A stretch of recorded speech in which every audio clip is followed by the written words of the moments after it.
Good evening, I'm Mike Graham, he's Mike Parry. You're listening to the two Mikes right here on Talk Sport. Thank goodness the Premier League is back and there's plenty of managers shooting their mouths off ahead of the big weekend. Jose Mourinho says Man United's game with Liverpool is just like any other. Jurgen Klopp says he's the best man for the job of winning the title, but I wasn't sure anyone was asking him. Mauricio Pochettino is calling Pep Guardiola disrespectful, and Ronald Koeman reckons he's not under pressure to beat Brighton. Coming up a little bit later on, we'll find out whether Roy Hodgson is a James Bond fan. It's all happening out there, and even more surprisingly, Birmingham beat Cardiff and jumped out the relegation places in the Championship. 08717 223344. Coming up later in the show, we're going over to Hollywood to get the latest on the Harvey Weinstein scandal from Sandro Monetti. We've got another round of winners and losers, and it's the Porky Quiz on Sir Bobby Charlton. You're listening to the two Mikes with me, Mike Graham, and Mike Parry on Talk Sport.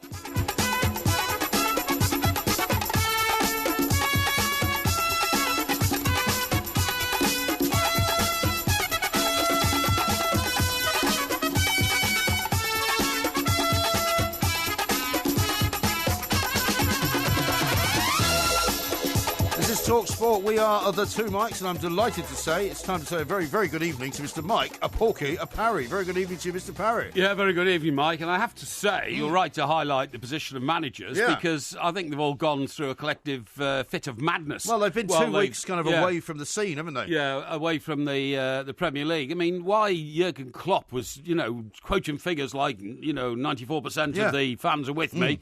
Why question it? And that just puts doubts in people's minds. Well, exactly. And also what I found really bizarre was when he said, I think it would be the wrong time to sack me. There's nobody better out there than me. I know. Oh, hang on. Nobody actually mentioned that anybody was getting sacked, did they? No. Well, do you know what? Ronald Koeman's already arrived at that point this season already. He said 2 or 3 weeks ago, I should not fear for my position. I'll tell you what the worst news is for Ronald Koeman is once you start making fun of his accent as the Everton manager, he hasn't got as much time left. Well, no, I'm not making fun of him. I mean, he's a Dutchman, and been a lot of Dutch coaches in the game in this country. I also heard David Moyes talking earlier today. Yes. And he suffered the ignominy of being turned down by the Scottish FA. I'm not sure he has. No, I mean, they put Malky Mackay in charge. Sorry, they put Malky Mackay in charge. That's on a temporary basis. Well, it's they've just that's a holding basis. You couldn't look. Well, David Moyes not working, is he? They could give him the job. No. Gordon Strachan only left the job yesterday while we were doing a live broadcast in the. We broke the news to the world. We broke the news to the world in the back garden of a pub in central London. Well, you could make it sound a little bit more of a sort of a professional arena. Well, that was the arena we were doing it from, because we were questioning people as they went by about it. So it was all rather good. Yeah. Why do you say that when that didn't happen? I was. You were questioning people. Yeah, I was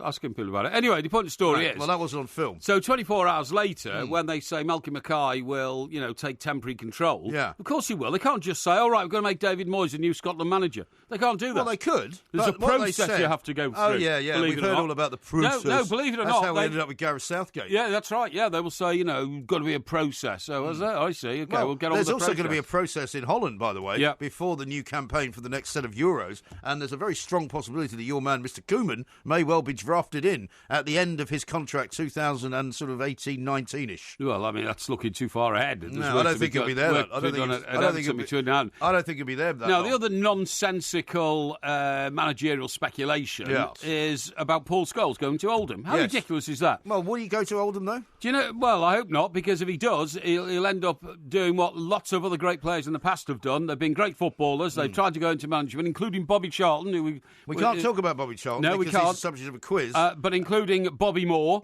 who went into management, failed at it because it wasn't their skill. Playing was their skill, and I don't believe Paul Scholes would make a great manager. But also, a lot of the reports are suggesting that he went in an advisory capacity only. He's always been an Oldham Athletic supporter, but he's also got ties to the Salford club, hasn't he? That he co-owns with some of the other Man United players. Very much so. Yeah, very much so. So it would be a kind of conflict of interest, and I think he'd have to dispose of the ties that he's got to Salford in order to get the Oldham job, and I don't think he wants it. Yeah, Oldham, of course, is famous for its ground Boundary Park, which is a bit of a dump.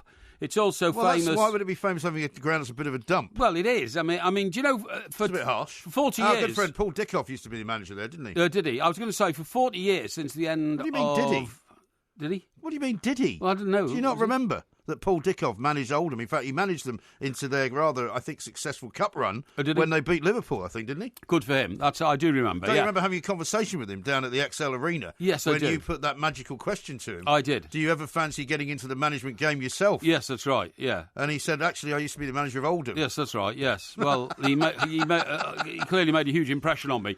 Now, what I was going to say was, so cruel. For about the 40 years after the Second World War, Oldham had two managers, right?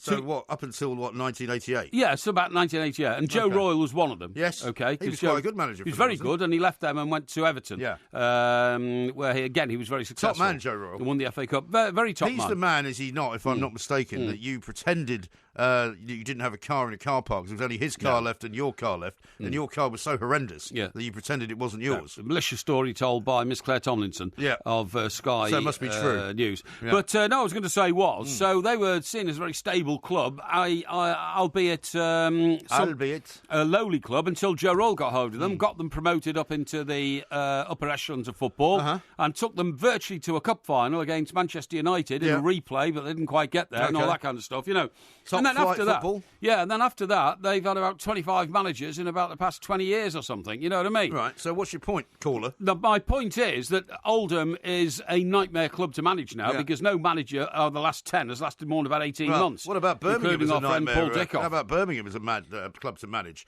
They've had so many managers of late, but they finally got a win against Neil Warnock's club, who were, of course, top of the league. I would hasten to suggest that is beginner's luck. Beginner's luck? Yeah, beginner's luck, yeah. Well, there's nothing wrong with beginner's luck. If you're Birmingham, any kind of luck is a good way to start. I agree. I agree. But I think it's a bit of beginner's luck there. By the way, their new manager, Steve Cottrell, isn't it?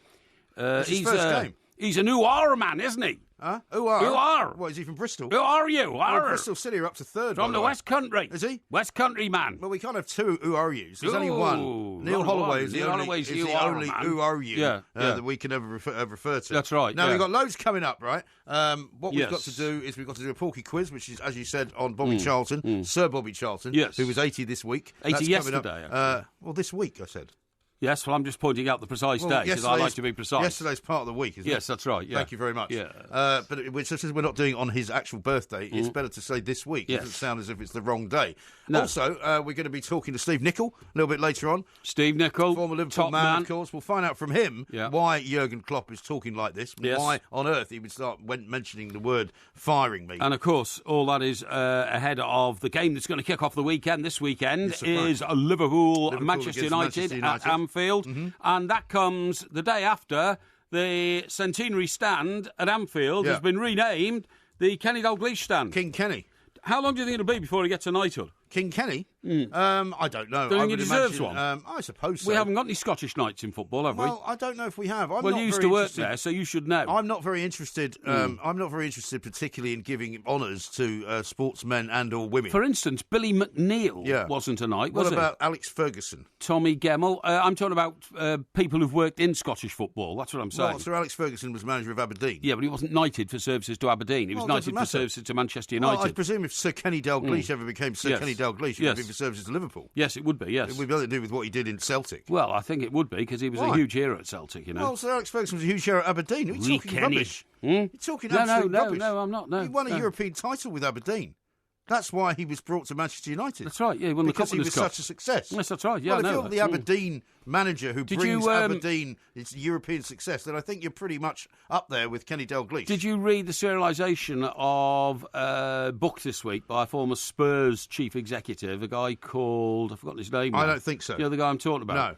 Who nearly brought Sir Alex Ferguson to White Hart Lane. I saw that story that said Sir Alex Ferguson almost went to Spurs. That's right. And they were just a few hours away from signing the deal before Manchester United nicked him, presumably with a bit more dosh, you know? Yes, exactly right. Now, also, we've got lots of other things to talk about, including Sandra Vanetti's going to be joining us from Hollywood, because the one story that's dominated the absolute every single inch of the airwaves and every inch of the newspapers has been the Harvey Weinstein story. Indeed. The guy in charge of Miramax, who's obviously led a very, very interesting life, shall we say. I see... and he's been praised by more Hollywood stars than anybody else in the entire world of Hollywood. It's absolutely right. Whenever the Oscar, ceremony's taking place, he's had his name mentioned more times by actresses and actors. You know, I want to thank Harvey. I want to thank Harvey for his Weinstein. vision. And yet, all the time, he was going around molesting young ladies or trying to molest them. Yeah. And I thought it was amusing to hear Ms. Hillary Clinton today saying that, I am shocked and appalled at this behaviour, and she's going to send back the money that is donated to her political campaign. Right? Like she didn't know that all this was going on. I mean, she's supposed to be a woman with her ear to the ground of American society, as she wanted to be their president. How does she feel about Bill? But, yeah, exactly, I was about to say. But didn't know that Howard Weinstein was, a serial groper, molester, and altogether pig-like individual to women. Right. And lived... Who knew Hollywood was even like that? Yes, exactly. And lived in the White House alone for 8 years and many, many more years with Bill Clinton, a serial philanderer at best, and at worst, according to allegations from America, a man who's been accused of rape. So, well, he has been. Yeah. But he was never convicted, No, of course not. Neither was Weinstein. He categorically denies any of those kind of serious allegations. However, it is a complete hornet's nest, and we'll be trying to unpick it and find out from Sandra Minetti what's going to happen next. I read a story earlier today, actually from TMZ, who are normally very accurate on these things. TMZ, which is a website which has an awful lot of Hollywood connections. It certainly does. Is often the now go-to place for news on Hollywood. Certainly which says that even though Miramax now is on the brink of bankruptcy, because of the fact that they fired Weinstein and the company now is sort of in tatters, right? He apparently will be able to sue them for wrongful dismissal on the grounds that he had a clause in his contract which allowed him to behave badly, in his words, as long as if there was ever any payout to anybody concerned, he would pay the company back up to the tune of £1 million a time. Good God. And he actually had this contract for bad behaviour in his had this written into his contract. Well, according to a lot of reports, he has been paying regularly women $1 million a time for them to drop their allegations against him. Yeah. So, it's an indecent proposal. It's a right can of worms. Right can of worms it is. And we'll be talking to lots of other people as well throughout the course of the show. We'll take your calls as well. Can of worms. 08717. Stupid expression. Why? There's never been a can of worms, has there? Well, if you open a can and there's a load of worms in it, that's what they mean. Yeah, no, but you don't, do you? Nobody's ever seen one. This is Talk Sport. Who are you? We had to improve to be in the situation where we are now.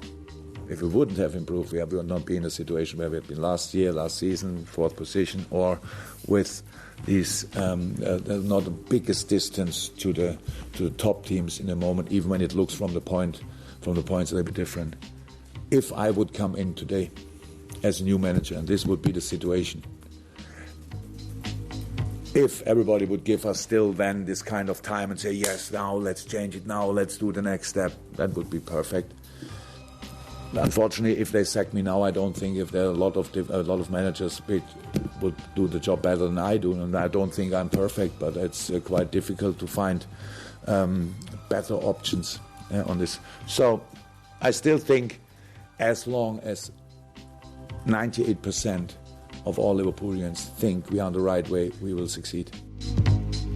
Did he just say Liverpoolians? Liverpoolians, that's it, yeah. That's an interesting name for Liverpoolians. But why on earth is he talking about, if they sack me now? I mean, he must have doubts in his own head. Yeah, but I mean, it seems an extraordinary thing to come out with. Exactly, yeah. Completely unprompted. He's suddenly talking about his own mortality rate at Liverpool, which I think is amazing. I think it is amazing. We should take some calls on it, I think. 08717 223344. The game kicks off, of course, at 12:30 tomorrow, so it's the early kick-off. And it's going to be very exciting. Nobody gives Liverpool a hope in hell. They really don't, no. No listen to all the pundits today, even Jamie Redknapp, right, who's served in a Liverpool shirt with distinction, says he fears for Liverpool because of their defence. Well, we'll be talking to Steve Nicol later, so we'll see what he's got to say.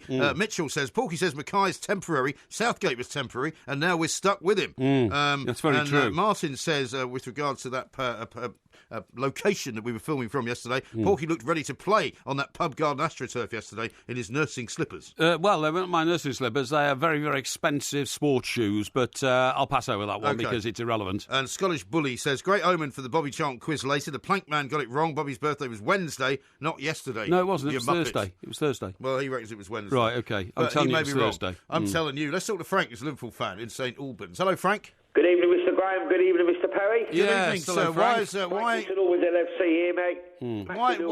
Why is Jurgen Klopp talking about being fired? I don't know what. I mean, when he mentioned the word about getting sacked, because he knows his job's on the line. You know what? Listen, it doesn't matter how many opportunities you have of scoring a goal. It's also about defending.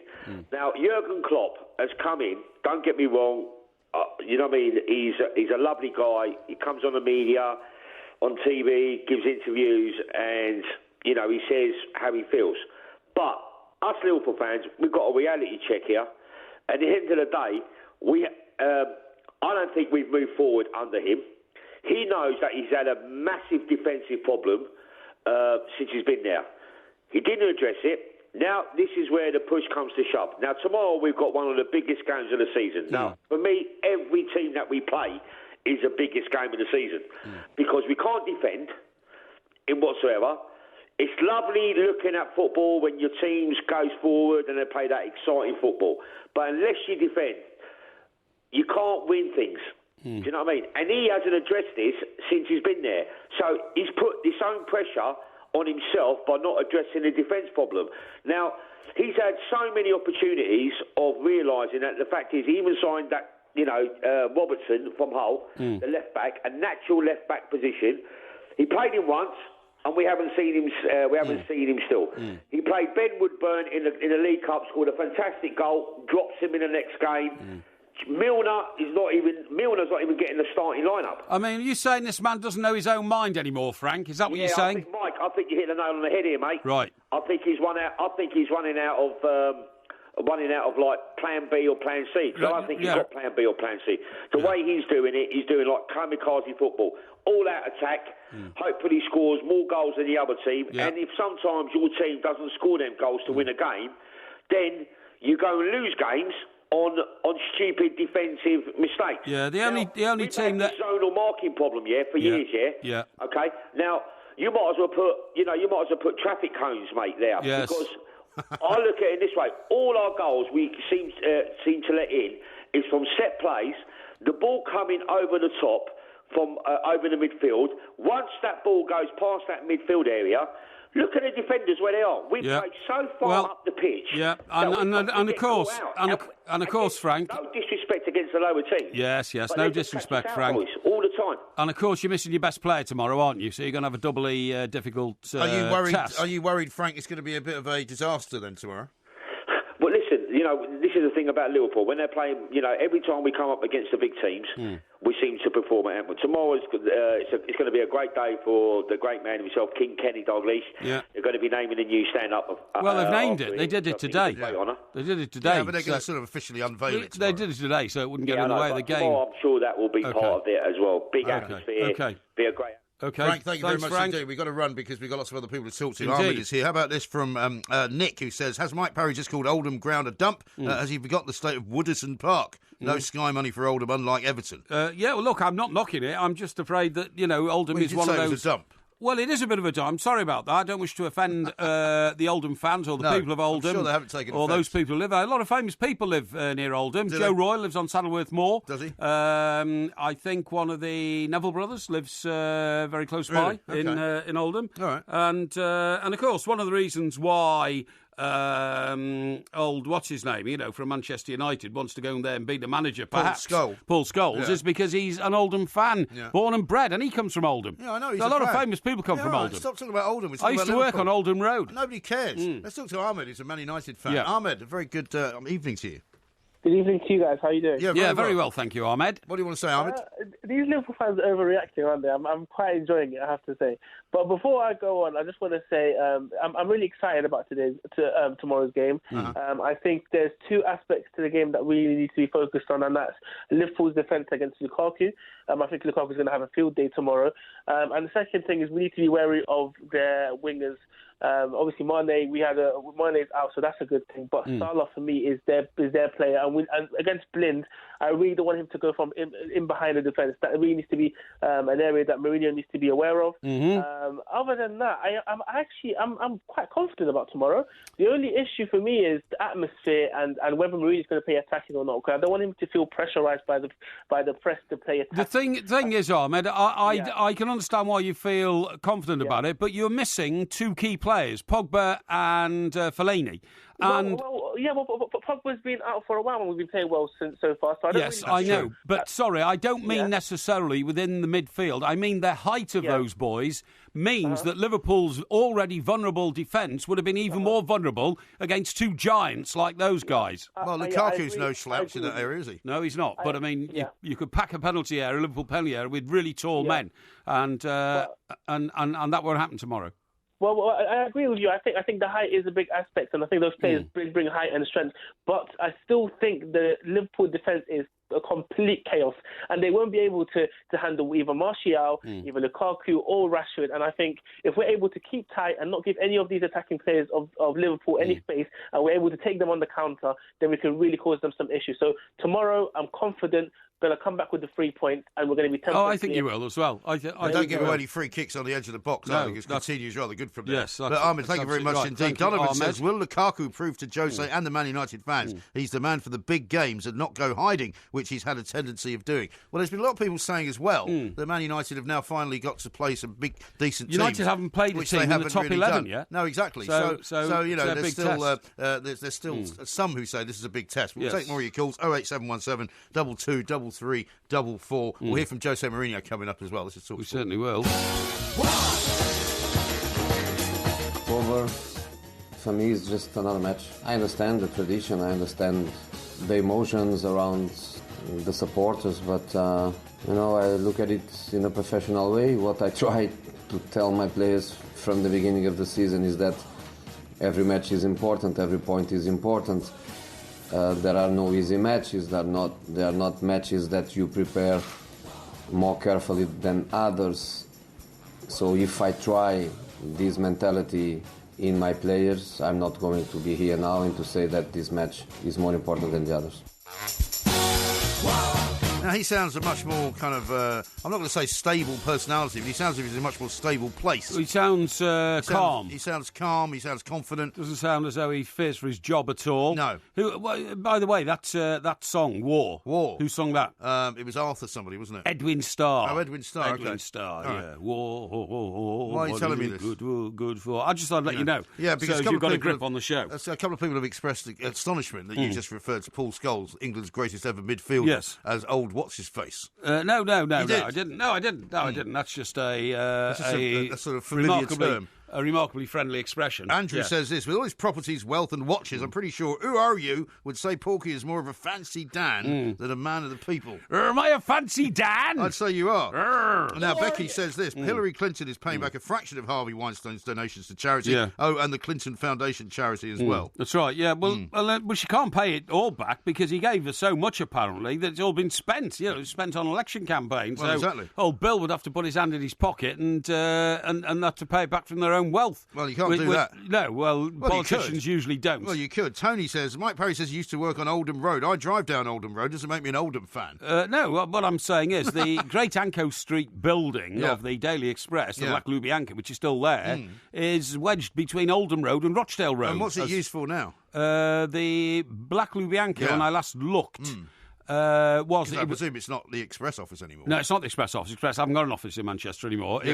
It was offices, but when I last went and looked there, the old presses upon which the papers were printed were still there on the first floor. You could see through the window like a museum. Really? Yes. So they must have been unused there for many years. Oh, they've been decommissioned years ago. I mean, they wouldn't even. Well, why are they still sitting there then? Well, a bit like.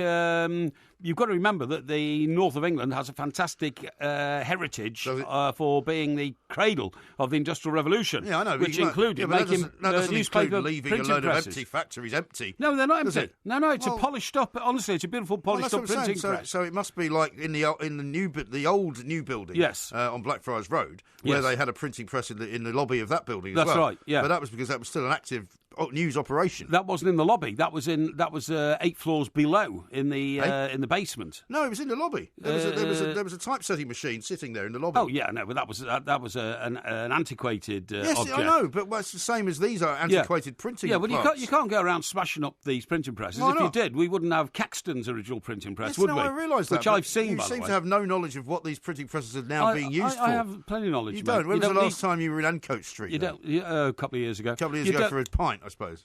Yes, I went to the Land of Cakes, which is the pub opposite. Did you? Where you used to be able to, if you got completely Well, bladderated. why do you not know what the building's now being used for? I do. I told you it's offices. It's a series of offices. Yeah. If you got completely bladderated in the Land of Cakes, we used to call it the Land O because it was the Land O apostrophe cakes. Yeah. You see what I mean? It's not actually got an F there. No, it hasn't got an F there. No. You know, and you got completely bladderated, and you couldn't remember where you lived. You could get a room upstairs with a single bed in it for £1 a night. I'm sure that was lovely. Yeah, absolutely. Did they ever clean them? Well, I've no idea because Only when most they had people who ended up in them were so bladderated they wouldn't have known if they were sleeping on a rubbish tip, to be honest. That's horrendous. Did you ever spend the night there? Of course not. Really? A much better taste. Are you sure? Yes. Okay. I spent a few nights in hotels in Manchester, but never at the Land of Cakes. Yeah. Okay. Well, I hope they're better than the ones you booked me to stay in. Yeah. Now, I've got some good news for you. Yes. Do you know that airport you used to bang on about at St Helena? Yes. It's finally opening. Well, is tomorrow. It? Yeah. No, it's opening tomorrow. Yeah. Yeah, the first proper commercial flight is flying in tomorrow, right? Is it flying in from Cape Town? It's coming from Johannesburg. Yeah. It's an SA Airlink flight. Right. It's going to carry 68 passengers. Yeah. It's expected to touch down on the island at 11:15 local time. Yes. Following an historic 7-hour flight from Joburg, right, including a refuelling stop in Windhoek, Namibia. Yes, that's right, in Namibia. And they've got rid of the wind shear, have they? Well, they believe they got rid of the wind shear. Interestingly enough, this is the biggest plane they're going to fly in. That's right. Because they don't want to fly any jumbos in. No, in case they get blown off course. In case they get blown off course. Yeah. But it's going to mark a new chapter in the history of the British overseas territory. It's 1,200 miles away from the nearest landmass. That's right, it is, yeah. And they did land a plane there, I think, earlier in the year, but that was only because of the fact that the ship couldn't get there. That's right. So this is the beginning of a weekly flight for people to go. But do you know what? So do you know what I think we should do? What? I think we should go there and do a show there. Well, I'll tell you why we won't. Because the one fault with this scheduled air service is it's horrendously expensive, and I mean like you're £10,000 a flight. Really? Oh, it's horrendously expensive. Well, you do normally say that the more money it costs, the better it is. Well, not in this case because of the sheer geographical isolation of the place. It looks a cool place, though. I like the look of it. Well, you say that, but I mean you've got to remember all the people who live on that island are all nutters anyway. What do you mean? Well, if you live on an island in isolation, an entire island full of people as nutters. Well, what I'm saying is they have. Then you'd be welcome with open arms then. They're very odd people because they've lived in isolation all their lives. It's like people in the Falklands. Yes, that's right. Yeah. The people in the Falklands. We might have a few fans there. The people in the Falklands are not quite so odd because it's a bigger landmass than this place, and not only that, but I don't know, the landmass is quite big. They have regular contact with Great Britain, whereas of course this place never has had. So it used to have a boat that took like 6 days to get to South Africa to Cape Town, and now they've replaced it with an airline flight. But I've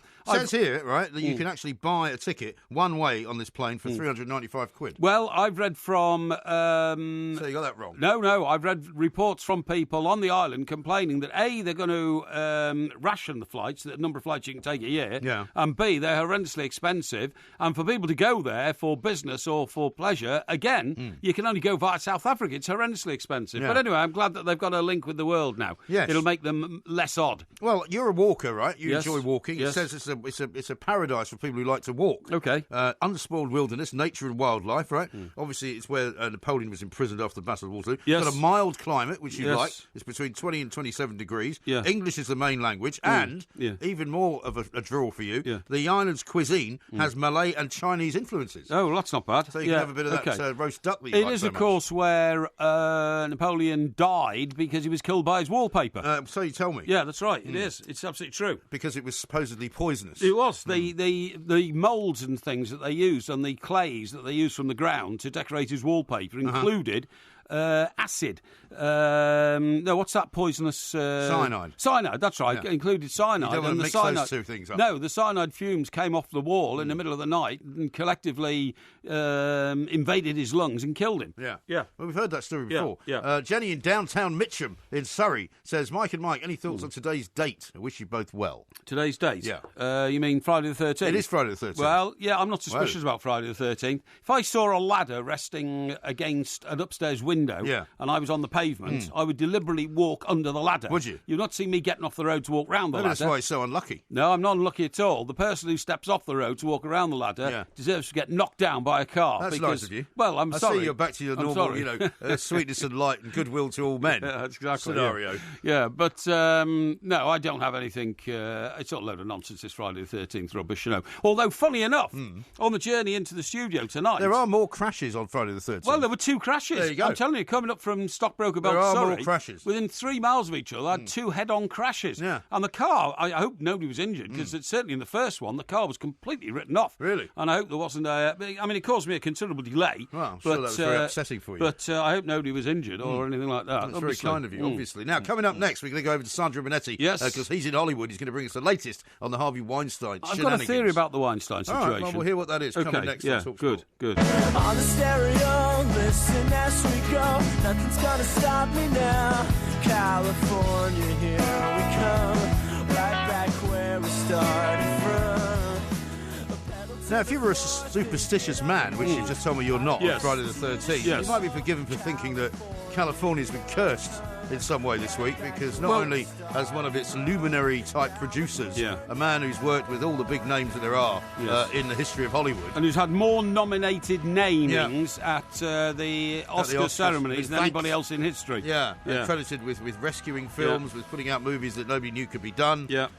He's now been castigated and completely and utterly kind of, vilified and made out to be the most evil man in the history of Hollywood, Harvey Weinstein, of course. And meanwhile, in the Hollywood Hills and sort of around the other parts of California, there's people fearing for their lives because of all these wildfires. But it happens every year. I know, it's awful. Somewhere in California gets a blaze every year, and I often wonder why people ever bother going to live there, because you've got a 1 in 3 chance, apparently, over a 10-year cycle of having your house burnt down. Well, let's talk to Sandro Bonetti, because he lives there, he knows the place better than anyone. He's going to tell us what's going on. Sandro, very good evening to you. And so far, I've not had my house burned down or been molested by Harvey Weinstein. Oh, well, there you go. You must be in the minority in Los Angeles. You must be smarter than the average bear, Sandro. but I'm right, aren't I, Sandro? Every year, some part of California, not necessarily Los Angeles, but somewhere, Orange County or something, it just burns, freely, because there's no water and there's intense heat. It's part of the acceptance of living here. Yes, it struck me as very strange when I first moved in that areas which repeatedly got wildfires, people would continue to live there. And they say, no, well, it's the price you pay for living in such a beautiful place. Yeah, I know they do say that. Yeah, but well, it's the same, I suppose, as why would you live there in case there's a massive earthquake that destroys the entire San Francisco state, and it ends up breaking away from the mainland. Yeah, I suppose so. But when you read these horrifying statistics that the wildfires can move across the ground faster than a firefighter can run away from it, that's a terrifying prospect, isn't it? It really is. I mean, we deal with a lot of fearful situations here in California. You just mentioned the people to start off with. One of them, and there's, it's certainly never a dull moment. And yes, there's a price you pay for living in paradise. It's still paradise as far as I'm concerned. Yeah, but not presumably as far as Harvey Weinstein is concerned, because it's been quite extraordinary, has it not? And depending on, of course, which side of the argument you're allowed to be on, there's a lot of people being dragged into it. Lindsay Lohan apparently came out and defended him and said that it was terrible he was being attacked. Lots of other people have been accused of not speaking up. I mean, it's turned into another one of these kind of social media war of words, isn't it? Yeah, I mean, the fallout continues to rumble. I mean, the very latest to be dragged in is George Clooney. Right. And he has been accused by actress Vanessa Marquez, formerly a cast member of ER, of having her blacklisted and causing her not to work in Hollywood again after she made complaints of sexual harassment about another cast member on ER and a camera operator. And George Clooney's had to come out and said, no, nothing to do with that. Never knew she was blacklisted. In the last few minutes, there's been an allegation against Steven Seagal, to which he has not replied. And I mean, we talk about a 24-hour news cycle. Every few minutes, like a new name is thrown into this. Now, let's talk about the positives in this, because sexual harassment, sadly, has existed in Hollywood as long as movies have existed. The casting couch. The casting couch, maybe now it's going to be thrown into the dustbin because the powerful have always thought they could get away with this. Harvey Weinstein is the tip of the iceberg, by no means not the only alleged harasser in Hollywood. And so now many others are having the finger of suspicion and blame pointed at them. And the positive in all this is maybe that predatory producers and movie star molesters will think twice in future. Yeah. What's always interesting to me in these stories and how they came out, how it all came about. And of course, it was Ronan Farrow, wasn't it? Mia Farrow's son who wrote the piece. And probably Woody Allen's son, but it might be Frank Sinatra's son. But we're not really sure. But he wrote the piece in the New York Times. There was a story I read earlier today, Sandro, in which it was suggested that NBC had the story but didn't run it. They say because they couldn't stand it up. Others say because the chief executive of NBC is in fact a good mate of Harvey Weinstein's. You know, what surprises me is when anyone claims ignorance in Hollywood of this situation. There are stars who said, well, I had no idea. Politicians have said, I had no idea. Excuse me, you just had to be at the 2013 Oscars where host Seth MacFarlane introduced the 5 Best Actress nominees by saying, now you've reached this point in your career, you'll no longer pretend to be attracted to Harvey Weinstein ever again. All the movie stars watching the Oscars, that joke went to 1 billion people around the world. So it was Hollywood's dirtiest open secret. And so, yes, I mean, there's the New York sting operation we've heard about. That didn't lead to charges. But now his world is collapsing like a house of cards. His former company, the Weinstein Company, seems absolutely doomed because agents are pulling their clients from projects associated with that. And so many other companies and entertainment companies are acting fast with a zero-tolerance policy. Yesterday, the head of Amazon Studios, Roy Price, was immediately suspended after a sexual harassment allegation as well. And as I've mentioned just in this report, so many other names sort of coming out. So it's a horrible situation, but hopefully a positive future and some positive change. What makes me laugh as well, Sandro, is that he's now decided to shoot off, not to Europe in case he's accused of fleeing America, but to the old Cottonwoods clinic in Arizona, where people... I mean, as someone who's covered Hollywood scandals for many years, it is just the routine of a Hollywood scandal. Exactly. You first do the denial, then when it's exposed, you do the mea culpa. That's right. And then you head off to Arizona to a clinic. Yeah, I mean, because... I could count to 100 how many other people have exactly, because then you claim it's not your fault. You've got an addiction. You know, it's like alcoholism. It's like gambling. You know, I can't help it. Yeah. But do you know what I've got a theory about? I would say that Harvey Weinstein behaved like this all his life because he's the most repulsively ugly man. And I reckon as a youngster, he will have been rejected time and time again by women because he is abnormally... so what's the word? Gross. Gross, yeah, gross and so unattractive to anybody, never mind members of the opposite sex. I think he was driven to it by that. It's a theory, and it's a theory which is not unique to Hollywood, but also it's men of power. We've heard of similar stories in Silicon Valley and all over the world, and in newspaper offices as well. I mean, we're no strangers to this behaviour, and by no means is this only a Hollywood problem. It's a society problem. And hopefully this marks a drawing of the line in the sand. And you're not alone in that theory. But you wonder as well. Sorry, I was going to ask. I mean, I'm also told that this came from his brother, though, too. That's right. He decided to stab him in the back. Yeah, was somehow involved in wanted to seize the company. Wanted to seize the company, which is now, as you say, worthless. I mean, is that a sort of a decent theory as well? I'm just trying to get at the point: is why suddenly now? Yeah, I mean, Bob and Harvey Weinstein have been around Hollywood for 25 years, and Harvey has been the outgoing, flamboyant, public-facing figure.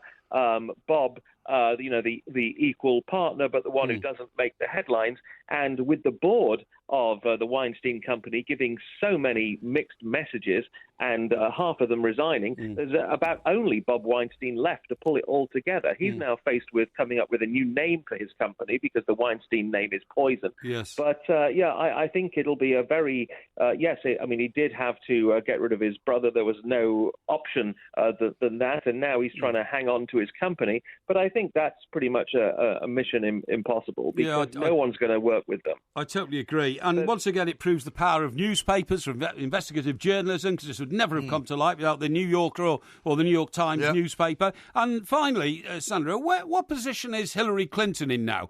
Coming out with all these crocodile tears today, saying how disgusted she is about this behaviour and going to give back the money that he gave us for the campaign and all that. I mean, she was married to a serial philanderer of enormous proportions. And still is, actually. Hillary Clinton and the Democratic Party have taken much money from Harvey Weinstein over the years. Hillary Clinton is saying that money will now be donated to charity. But there is a political aspect to this, because the Trump-supporting right wing have said, well, this is more damage for the Democratic Party, taking money from the sexual harassers in Hollywood. And so this fallout causes a lot of political damage for the Democratic Party. It extends far beyond Hollywood. This is like shockwaves through society, politics, the whole world. It's incredible, isn't it? Sandra, thank you as ever for your time. Sandra. We'll leave it there, I'm afraid. We've got loads more to talk about. We'll talk to you some more about this new line in the contract that I thought I found on Weinstein as well. Oh, yes. Lots more coming up, including the Porky quiz on Sir Bobby Charlton. Yes. This is TalkSport. Yes.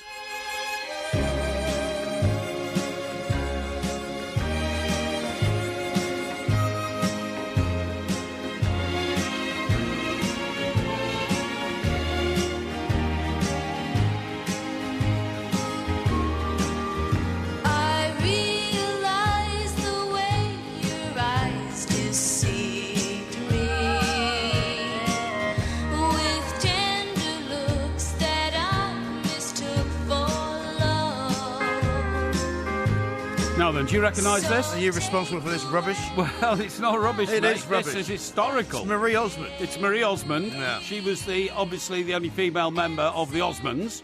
She wasn't a member of the Osmonds, actually. Well, there were 5 brothers, the Osmonds. The Osmonds were all male. Who emerged on the Andy Williams show, right, and then became like a worldwide sensation as a sort of boy band, the world's first ever boy band. Well, they were the antidote to the Jackson 5, weren't they? Yeah, I suppose you either they were. liked the Jackson 5 or you liked the Osmonds. Yeah, I suppose that's right, You were a teenage girl of those times. Yeah, and that, of course, produced Donny Osmond and the very irritable Jimmy Osmond. I'll be your long-haired lover from Well, to be honest, Liverpool. they were all quite irritating. They were all quite irritating, yeah. But then what emerged was that there was a female member of the family called Marie Osmond. That's right. And she and Donny went on to tour together. Yeah. And they sung songs like this one. She sung this one, and they sung another one about... And I came from the silver side of the mountain. Why are we talking about this? And because it's Marie Osmond's 53rd birthday Is it today. really? Yeah. Well, I was once thrown out of one of her concerts. I think I've told this story before. Where when she launched her bid to play with her brother Donny. Yes. It was Donny Marie's show, right? That's right, yeah. They were such big names at the time. I was working for Star Magazine, and they said, look, you've got to get down there. But they banned... Where was it was down Atlantic there? City. They were doing a show in Atlantic City, one of the casinos. Oh, she's 58, by the way, not 53. Okay, well, let's get that right. Yeah. But you never give a woman's age away, do you? Well, that's what I was trying to do. I was trying to knock 5 years off. Really? Anyway, That's very good of you. Yeah, so, of course, they banned the tabloids. They hated the tabloids because they were always writing stories about the family. Yeah. So we couldn't... Well, they came from Utah. They were Mormons, And they were Mormons. They were, and didn't drink right. alcohol or coffee. No. Well, that's fine. They didn't do a lot of things. They're from Salt Lake City. That's right. But the point was that we couldn't apply for accreditation normal way. You couldn't say, look, we want to cover it as a story. So we had to buy tickets and smuggle ourselves in. Right. And myself and this photographer guy called Matthew Ford had to go in there. Oh, and he Matthew. had to sneak a small camera in that I had to actually sneak in. Yeah, in your pocket. In my pocket, so we could take surreptitious pictures. Yes. In those days, that was the only way you could do it. That's right. And it was one of these dinner theatre type things where we're sitting at a table. Yeah. And much to my horror, right, we were in pretty good shape. And every time he finished a roll of film, he'd pass it to me. I'd put it in my trouser pocket or down my sock or something like that. I mean, it was a real kind of, secret operation. That's right, yeah. And much to my horror, she comes out for the second half of the show and starts walking off the stage down amongst the sort of tables, right? Yes. And walking up to people and, whispering in their ear, putting the microphone to their, And she came to our table and she said, so, hi, guys, who are you here with and where are you from? And I just said, I don't really want to, I don't want to talk. Oh, he doesn't want to talk. So the crowd are going, you must talk to me. And eventually, I was like, I had to lean into her and say, look, you don't want to talk to me. I'm here from the Star. Yeah. You really don't want to get me up on the stage. You really don't want to do that. Yeah. And so she just kind of looked at me in a very strange way and walked off. Next thing I knew, these two burly security men had come. That's right, and were throwing us out. Yeah, absolutely. But we got the pictures and we got the story. Excellent. Well and done. it was a much better story then, because I was then thrown out of a concert by Marie Osmond. That's right. Well, by the time I got to see them, they were on the wane, and I had to go and do a review of them in a show in London, believe it or not. And was this in your capacity as the music specialist of the Birmingham Evening Mail? It was actually, as the London Entertainment I hope it went better editor. than the Ralph McTell interview. Yeah, that's right. Yeah, the one in Newcastle. Yeah. So, but that's why I said she was a member of the Osmonds, because this night they were all there, all the five brothers plus Marie, because and I tell you where it went. We had to go backstage afterwards and talk to them, after reviewing the show, of course, and all that. But it was just after Donny Osmond and his wife had their first baby. And all he talked about during the show was his baby. And Marie Osmond got really upset and told Donny on stage with a microphone, stop talking about the kid, because that's all he was doing. Do you think that was part of the act? I don't think it was part of the act. He was doing things like pulling his handkerchief out to blow his nose, and it had the name of his baby on it, and all this kind of stuff. It was way over the top, you know. And then when we got backstage afterwards, there was a real row going on about their show and everything. Yeah. So I never really saw the Osmonds at their best. Oh, well. What a shame. Never mind. Well, but Donny Osmond, by the way, was, talk about a heartthrob, you know. There was. Well, you see, my sister was always a Michael Jackson fan and a Jackson 5 fan, and we were never really into the Osmonds. Well, not many people were, except very thick young girls. Because, when I grew up in Chester, so that was only a few years before, I became a top journalist. They were kind of at their peak. Yeah. And Chester had an army camp, right? Yeah. And this army camp was a staging off post between Ireland and the regiments that they came from. Yes. But Catterick or somewhere. Yeah, Catterick or something like that. But they always, squaddies used to go out and get completely bladderated in the centre of Chester. As is their wont. Because they'd spent 6 months on tour in Ireland, not allowed to drink alcohol. Right. So they came back and they drunk 6 months of alcohol in about 4 nights.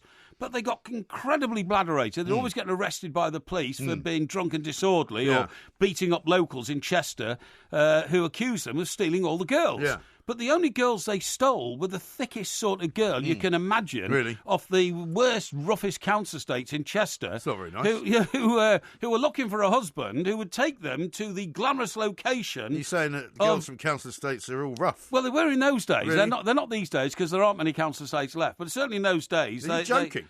Hey? Are you joking? No. They were driven down Jamaica Road. Well, it's all council estates. Yeah, I know, but a lot of them have been bought by the people who live in the houses. No, but the point I was making is that these girls thought, this is fantastic, because if we marry one of these squaddies who appeared to be very wealthy because they hadn't spent any money for 6 months, had it all in their pocket, they thought they might get posted somewhere glamorous. Well, glamorous. They all wanted to go to Wiesbaden because they'd heard of this place called Wiesbaden. Wiesbaden is glamorous if you live in Chester, I suppose. I suppose it's Chester. And anyway, so what happened was, the report in the Chester Chronicle, we had this great story. 8 girls who all lived in the same street on the worst council estate in Chester were all pushing off to Wiesbaden to get married to all these squaddies. And we went round. Well, all at the same time. All at the same time. Right. And we went round to one of their houses, and the girl said, come in, and the whole of the house was plastered in Donny Osmond posters. Really? It was, Donny this, Donny that, Donny's LPs, Donny. Yeah, it was an absolute phenomenon. So you decided to form your theory based on this one story? Well, it was a pretty important story because, it was a mass exodus of... and they were only about 17, these girls. 16 or 17, right.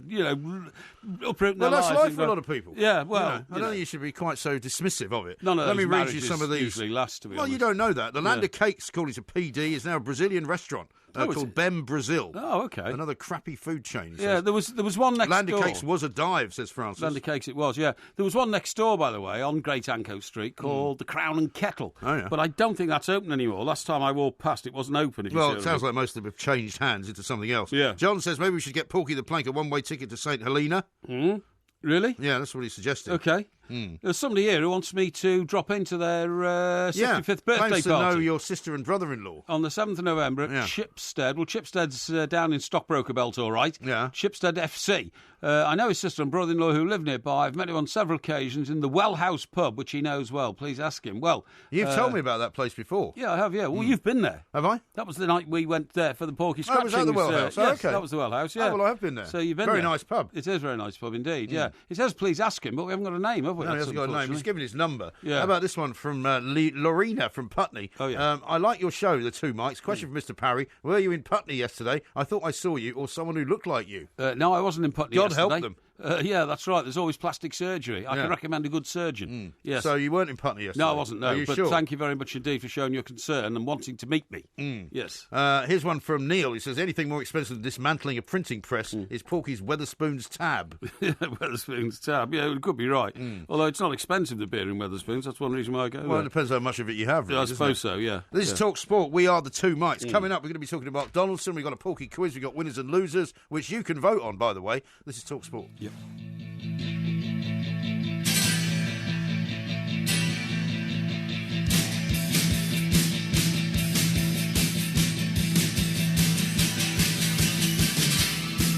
All this month at TalkSport, we're celebrating Time to Change by helping change attitudes towards mental health. Stay tuned as we'll be bringing you an exclusive interview with Lewis Moody, whose fantastic career couldn't have happened without his mates in his corner, supporting him through all the tough times. That's right, and please remember that 1 in 4 of us will fight a mental health problem this year. Having a mate in your corner can make all the difference, so please find out more. Search Time to Change. This is TalkSport. We are the Two Mics. Winners and losers coming up in a little bit, and what we'll be doing is putting that out to tender, as it were. You'll be able to vote on whether Mr. Parry's choices are better than mine. Just tune in at the Two Mics on Twitter, and you can vote there. That's in a little while. First, though, let's talk to a good friend, Mr. Mark Donaldson, who's over in the US of A. USA, of course, who didn't manage to qualify for the World Cup, amongst other failures. Let's have a word about how that's going down over there. Mark, a very good evening to you. Gents, good evening. How are you both? Very good evening. Very well to you indeed. as well. Very well indeed. Now, the thing is that I read, one of the first things I read about the fallout before Bruce Arena decided to quit was that Fox have left themselves a little bit of a financial problem because they paid $400 million for the rights to broadcast the World Cup back in America, and now the Americans aren't going. Yeah, I mean, depending on what you read, between 200 and 400 million is the suggested kind of price that they paid. I mean, look, the World Cup, as you know, BBC and ITV have had it for forever, practically, is the crown jewels. So you're still going to get some wonderful audiences for it. The problem they're going to get is you're not going to get the USA in the group stages and maybe the round of 16. And with that goes advertising dollars. Yes. That's a big concern for them. And also with that goes the kind of enthusiasm that was built upon, first of all, in South Africa, but then in Brazil, where the USA team was really quite an exciting team to watch. They weren't bad, yeah. They've got some wonderful players. My favourite is Christian Pulisic of Dortmund. Now, this is a kid who is already in the Dortmund first team and an established part who's really kicked on this season as well. He'll play at a World Cup, probably 2022, but he won't be there in 2018. That's a shame, but it's not just Pulisic. He'll have many other opportunities. You've got a lot of players, guys like Alexis Sanchez and guys like some of the Dutch guys who won't be playing at the World Cup. Might be their last chance. So it's like anything. You have the opportunity to qualify, you don't. And now, I don't think it's a bad thing for US soccer over here because a lot of people have now come out and said that there's this kind of, I don't know what the best word for it. It's kind of an expectancy. We'll qualify. There's no problem, and it's a kind of wake-up call now. Yeah. I'm not saying a qualification would have been just putting wallpaper over the cracks, but Bruce Arena's now fallen on his sword, as he should have done. He was employed to get them to the World Cup. He hasn't. But as we've seen in so many football associations, including in Scotland at the SFA, the Self-Preservation Society. There's a lot of members of that in sports, not just in football. So Neil Gulati is one of them, and he's in charge of US soccer. He's adamant. He's not leaving. Now, if it's good enough for the coach to fall on his sword, surely it's a root and branch effort here that needs changed because it wasn't good enough to finish fifth behind Panama and Honduras for the US soccer. But the president, or whatever Sunil Gulati is basically saying, you know what? No, I'm staying where I am, and if I get voted back in, I'm going to take it. That's That's Brasso required for that neck. Yeah, it certainly is indeed. But having said that, Mark, of course, America is such a diverse country. I think 1/3 of the country now use Spanish as their main language. You've got the Italian factor, you've got Spanish, Mexico, Hispanic. I mean, there's still a hell of a lot. If the Irish and the Irish, of course, you've got a hell of a lot of interest around various pockets of the United States who are going to be, avidly keen to watch the World Cup and will be turning on their tellies. Yeah, look, the bottom line is here, Mr. Parry, you were over Mr. here. Please, yes. I was going to say Porky and Parry came out. I'm sorry. Just given the watch abuse it. you've given me, I still want to be nice to you. Right. Yeah. You were over here a few weeks ago in New York. When you were over here, you saw how important football is, and it's getting bigger. It's growing every single year. Don't make no mistake over here. This is a big blow because this is a sport that needs to continue to grow. It's got the NFL, which is the behemoth over here. It's the number one. You guys know that. You were in New York when the NFL was on. Yeah. You've got the hockey, which has just started as well. You've got the basketball, which is about to start. I mean, New York's a big city, which has some successful teams, but not too many right now. And it's a country as well with the U.S. women's national team, which has been very successful. It's a country that likes winners. And I think, from my perspective, Scotland could learn from that. The mentality of a nation, like a German mentality, of a kind of winning mentality. If you don't have the World Cup here, people will still watch it, but they won't watch it as much. And I mean, there's now 2 years pretty much nearly until U.S. national team will play another competitive match. You don't want to go back to the way it was, in that the U.S. soccer, U.S. football is kind of an afterthought. This has been building nicely. Whether it's the Premier League or whatever it is, the interest level over here is at a good level right now. This is a blow. Make no mistake about that. It really is. I'm talking about people in sort of jobs that you kind of find yourself surprised at the situation. Malky Mackay has survived rather well, hasn't he? I mean, he's now been named the kind of caretaker manager for Scotland. David Moyes has said he's interested in the job. Scottish FA don't seem to know whether they want him or what they're going to do. But are you surprised that Malky Mackay's name's kind of surfaced at the top? Do you know what? I was thinking about this in the last 10 minutes before I came on air. Imagine those who were judged. I mean, how many times does a guy have to say sorry? We've all made mistakes. None of us are perfect. We all have skeletons in the closet. Yet, I think we have become, whether it's social media or whatever, a dear points of view society. We always want to moan about something, just doesn't matter what it is. We have a platform now to do so. Malky Mackay said some ridiculously awful things. And for that, some people will never forgive him. Fine, no problem with that. I get that. But for others, there comes a time where, you know what, he said sorry so many times. If you're basing this on who's the best available, then it becomes interesting. Is it Malky Mackay? Is it David Moyes? Is it David Moyes now, or is it David Moyes pre-Manchester United? Is it Sam Allardyce, who's the third favourite? I mean, he'd have a point to prove. Is it Michael O'Neill, who's maybe taken Northern Ireland as far as he can go? And if he doesn't get to the World Cup with them, now, people talk about he's on $500,000 a year. Fine. Well, the SFA, who I think are a draconian association as it is, full of committees and very hard to get things done. But as far as they're concerned, they have to pay up for the right guy here, because Northern Ireland will make $9 million minimum if they reach the World Cup. They made a lot of money out of reaching the Euros. To go an extra couple of $100,000 to get the right guy. Now, people talk about $750,000 as a kind of, this is how much it's going to cost anybody who wants to get Michael O'Neill as a buyout clause. Let me tell you something. That is a sliding scale. That's if a Premier League club in England come in from, which I don't think is likely. It might be possible, but that scale slides down rather drastically, and it would not cost the SFA $750,000 to get Michael O'Neill. So I think they should have their eyes on them. My issue here is who's doing the hiring. That's the concern. I think the SFA got it right with regards to getting rid of Gordon Strachan as quickly as they did, but my concern would be, as not only in the SFA, but in life in general, when you've got people who are maybe the wrong people who are deciding who is the right person for the job, that is the concern. Can you trust the SFA to make the right appointment here? Yeah, I think the problem is, Mark, we discussed this before, the paucity of talent in Scotland now makes it almost impossible for anybody to do a good job for them.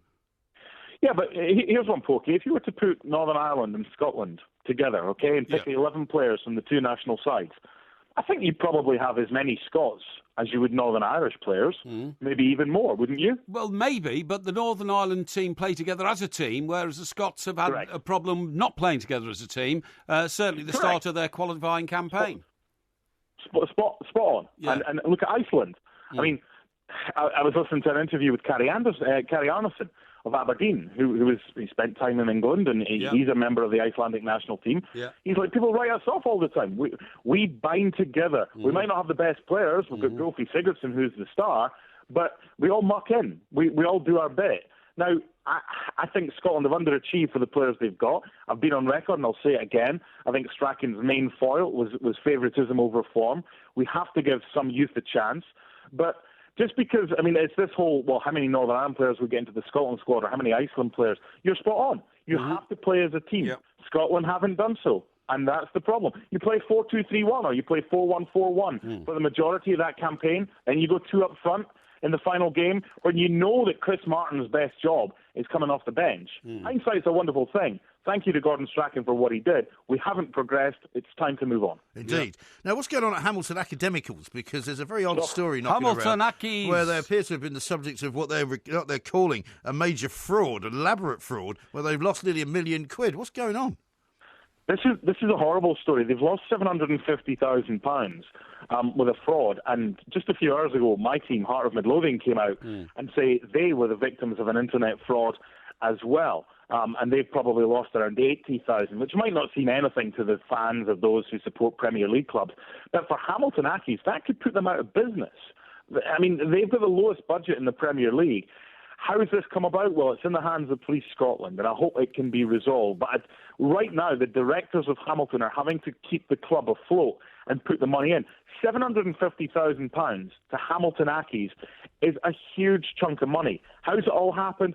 I don't know, but it's a concern. One other piece of news, by the way, I can kind of break a little bit of news for you tonight. Remember Steve Clarke, Jose Mourinho's assistant at Chelsea? Yes. He should be appointed as the Kilmarnock boss over the next 2 or 3 days, the new boss of Kilmarnock. Yeah. So there's a bit of a scoop there we are. tonight. It's breaking news all over the place. Yeah, this but week. it's a bit of a come down, isn't it? Considering he's been a Premier League manager in 2 or 3 clubs, hasn't he? He was at West Brom, wasn't he? Yeah, he was. And yeah, I mean he's been at a few, but think about it. Is it not easier to get another job when you're in a job? And if he gets another job after Kilmarnock, it's because he's done well there. Exactly. So, well, you just got to ask David. You asked David Moyes that question. He hasn't had a job since he's been out of one, has he? Yeah. Exactly. So good luck to Stevie Clarke if he gets the Kilmarnock job. And it just shows you that is a job he probably wouldn't have considered 2 years ago. The Scotland job is a job that David Moyes probably wouldn't consider a couple of years ago, but needs must. Steve Clarke used to be the kit man at Chelsea. It's the usual Porky damned with faint praise. You tell somebody's had a stroke of good luck. You say somebody's having a good little turn in their career. He says, "Oh, it's a bit of a come down, isn't it?" This is Talk Sport. People are strange when you're a stranger. Faces look ugly when you're alone. Women seem wicked when you're unwanted. Streets are uneven when you're down, when you're strange. This is Talk Sport coming up very shortly. Winners and losers is going to be done, of course. Got a lot of tweets to read out first, though. Yeah. Lee says this: tell Porky that if he ever sets foot in Chester again, the Council House girls will slap him and tear off his miniature arms. Oh, that's a bit harsh, isn't it? That is a bit harsh, but you weren't very kind about what they were Well, I don't think doing. they exist anymore. They were from a previous era. They were from the 70s, late 70s, 80s, and life is a better place now. You see what I mean? Well, you say so. And they were. I mean, they were when council houses were council houses. They were rubbish. Well, they're still pretty rubbish. They're not because most of the estates now have been converted by people who've bought their houses. And, that's rubbish. And when that's somebody owns a property, they take much greater pride in it than when they rent it. That's rubbish. I know these things, right? Because I used to live a Corona Pop to huge council house estates in Chester, Ellesmere Port. And there are still huge council house estates all over the world and all over the country. Here's one from Jim who says, Mr. Parry, your Napoleon theory has long since been discredited and dismissed. No, Napoleon died of stomach cancer, as did his father. Yeah, and where did it come from? Cyanide, of course. And the cyanide was on his wallpaper and his walls. It does. No. Oh, it does, honestly. No, you get poisoned by cyanide. Yeah, but it poisons cancer. your stomach. Really? Yes, it does, honestly. Sure? Yeah, I'm certain I'm not of it. going to take your word for it. Now, a couple of birthday shout-outs to do as well. One from Tony, who says, would you please shout out my daughter Annie, who's expecting our first grandchild? Please, the Two Mikes Army grows. Okay. So that is Annie. Annie, very happy birthday, my dear, and impending motherhood. We wish you the best of success. Best of success. And here's one from Gareth, who says, would you please wish our daughter Wren Davis a very happy third birthday? Yep. She loves the podcast and Porky's stories. And I've seen a picture of little Wren, who's 3, is that right? She is 3. And she's an adorable little girl. And if you're listening, Wren, and you're probably listening to the podcast because it's way past your bedtime now, here at 11:36 on Friday evening, I hope you have a great, great birthday. I hope you had a great birthday and a great life. And one from Graham, who says, hi guys, can I get a birthday shout out for tonight? G's 52 already. And that's Graham from Nantwich, which is not far from your neck of the woods, is it? That's right. Nantwich, a nice place. We used to go to a nightclub there. I can't remember what it's called now, but Nantwich is just beyond sort of Tarpley on the way to Crewe. Is it not in Cheshire? It's in Cheshire, yeah. It's in Cheshire. Yeah. And we used to go to a night, I can't remember what it's called now, but we used to go up there and it was great. And that chap's 52. Yeah. So he's round about my era. He might even know the name of the nightclub I'm talking about. Yes, that's right. It's not exactly your era, is it? Yeah, he is, yeah, it's Be my honest. era. And perhaps you could send me a note and remind me which one it was. Had some many happy nights with my girlfriend Brenda. Brenda? Yes. You've never mentioned Brenda. Well, she was around in those days. Really? Yes. Okay. Stuart says this, great to have you two Blado Motto experts back on the air. Any chance of a shout-out? Love the show. Many happy hours spent. Well, yes, you can have a shout. I mean, we don't really do it for no reason. Who's that? But it's not his birthday. Right, so maybe we shouldn't. All right. Well, we'll just say thanks for the note, Stu. Now, earlier on, before we set up all of the different information devices in the building, there was a James Bond film on. Yes, there you was. asked for it to be taken down. Yes, I did. On the grounds that it was distracting you. Now, do you think Roy Hodgson is a fan of James Bond or not? Well, is there an answer to this one? Does he look like the kind of guy that would like James Bond? Have a listen to this. Yes. Interestingly, your results so far are 1-0, draw none, lost 7, 007, kind of Bond theme. Oh, good. Do you think the players are shaken or stirred?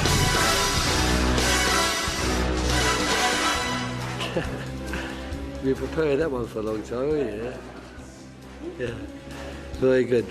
Unfortunately, it would have been even more relevant had you been talking to a Bond fan, of course. I've got to say, I must be one of the few people in the country who isn't a Bond fan. I saw one film, Donkeys, years ago, and I've not seen one since. But I hope they're going to be stirred into getting inspiration from the fact that we're playing Chelsea. I'm sure we'll get good backing because our fans have been fantastic so far, even during this bad spell. And we're desperate, really, to give them something to really cheer about. They're supporting us anyway, but if we could give them something to really cheer about, so let's hope that they're going to be stirred into action. And there's no point me, or they for that matter, concentrating on the 007 theme, and that's the fact of life. We've just got to make certain we get some wins on the board and some points on the table as soon as possible. And the past, unfortunately, is something we can do nothing about.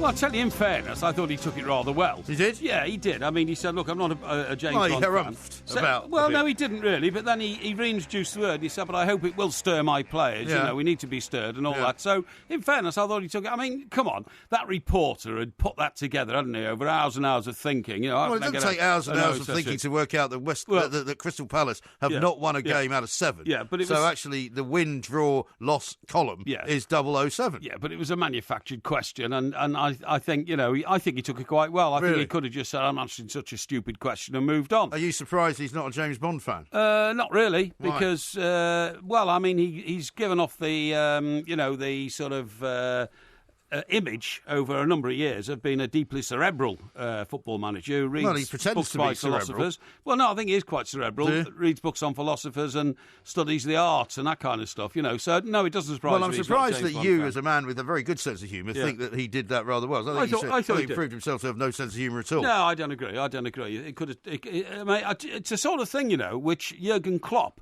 might have snapped at and said, stupid question, next question or something like that. Uh-huh. So I think really he didn't really have a great response, so he went along with it to a certain extent. No, there wasn't anything wrong with that. No. Okay. Patrick says, his MG is Porky writing new books on quotes. Trees are living organisms, lamb meat is white, and sun lotion kills your face. Yeah, well, it can do. These are all things that you've said. Are they really? Yeah. I don't remember those. Don't you? No, listen, I'll tell you surprise what I want to talk to you about, right? Yeah, go on. How important is a mobile phone to you? I would say it's invaluable. Right, okay. I don't think any of us could now any longer live without one. No, I think you're right. Now, I've seen this incredible report that to replace everything you have now in the modern mobile phone, yes, and you've got an iPhone probably, have you? I have. And I've got a Samsung. You would need to carry around with you 50 different pieces of equipment in a case which would be so large you'd have to push it round on wheels. Yes. Yeah, it'd be like one of those huge suitcases that you see people pushing about. Yes, that's right. Yeah. And do you know what would be inside that suitcase?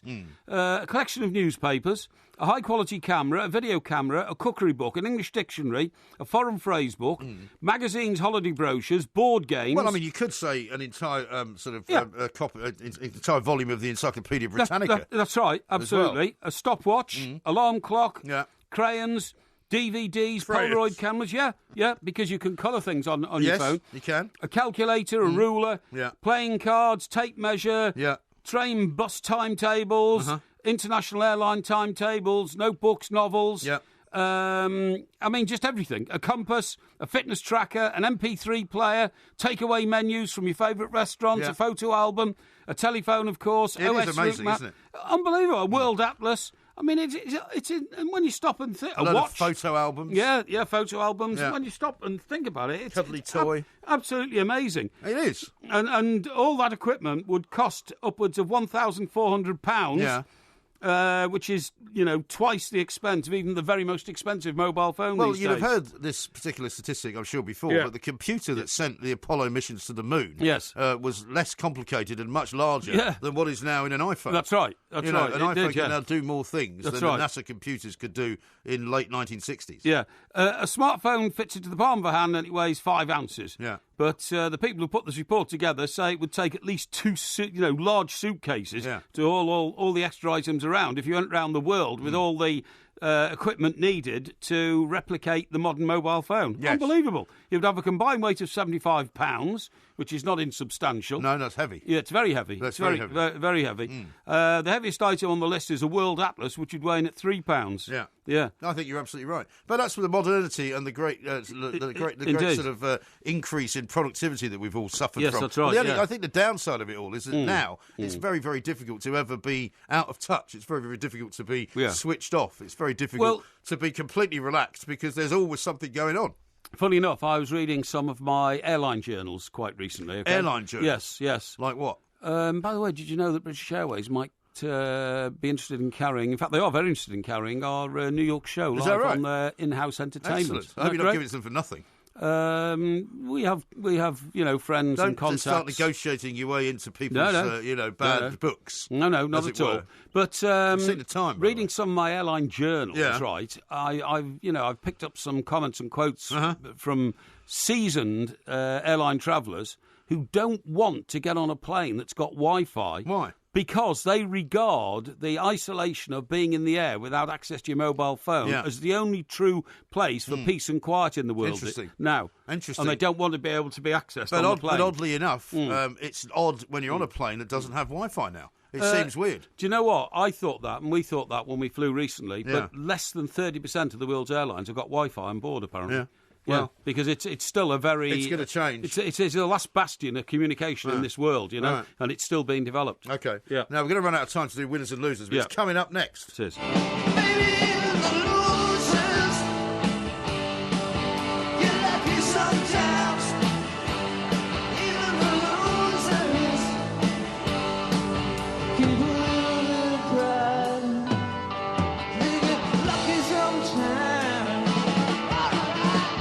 That music can mean only one thing. It's time for winners and losers, and we haven't got a great deal of time to do it in, so we'll have to not be too slow on the old uptake. But what we need to do is do 3 losers and then 3 winners, and then the voting process will begin. Yes. All you've got to do is go to @the2mics on Twitter and vote for either myself or Mr. Parry, who's currently 4-3 in the lead. That's right. It's all very close at the moment. So would you like to go first with your 3 losers, and I'll do mine? Okay, my 3 losers are, first of all, Boris Becker. Now, we all know that Boris Becker's been declared bankrupt and has got serious money problems, amounting to debts of up to 54 million. Today, a new blow. Lawyers representing him in the financial court, Smith and Williamson, have written to the BBC and other broadcasting organisations saying, when you employ him for Wimbledon and other tournaments, in the next year, send the dosh straight to us because he owes us. He hasn't paid the fees. Oh dear. Yes. Okay. My first loser. All right. Carry on with. Oh, you want me to? I'll take mine. Well, my next loser is going to be Hamilton Academicals. Right. They've lost a substantial amount of money, now £900,000 due to some kind of elaborate fraud. Nobody's quite sure exactly what's happened, but it looks as though some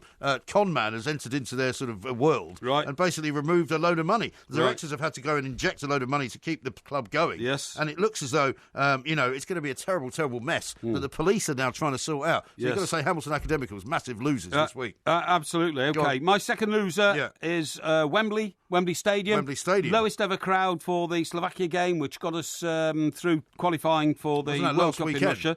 It was last weekend, but they've only just revealed it was the lowest ever figure, 67,000, the crowd. Yes. Right. And they're not sure if they're going to be able to fill the ground for the next 2 friendlies against Germany and Brazil. Yes. And at least they've got some decent stars playing. Well, whatever. They are worried that the lowest crowd ever might be getting even lower for the next 2 friendlies because their friendlies are not competitive games. No, indeed. My second loser of the week is Hollywood. Not because it's just because to do with Harvey Weinstein, but it's the way that Hollywood has reacted. It's the way that the two-faced ability of people to have a go at him while supposedly not knowing anything about it. Yes. It's all about, as well, the way that certain people are saying, that they should have stood up before. And the whole thing is a complete and utter mess. And I just think Hollywood overall is a loser because it looks a lot worse now than it did last week. Okay, fine. Your third one? My third loser is the Cottonwoods Clinic. Oh, yeah. Because even a clinic which deals with so-called sex addicts, will not want a figure as repulsive as Harvey Weinstein to check in there for treatment, because if he does, surely everybody else will leave. Because a man like that, who has now become the pariah of the whole of Hollywood and the whole of the showbiz world, simply has got no friends left. And nobody will want to claim I was on the same ward as Harvey Weinstein. The Cottonwoods Clinic should reject him, otherwise they're a loser. And also, of course, they can't do anything about... he can't do anything for their careers anymore. No. So there we are. Okay, my final loser is actually Croydon, right? Because according to a survey that was done this week, Croydon is the second worst place to live in the entire country. Okay?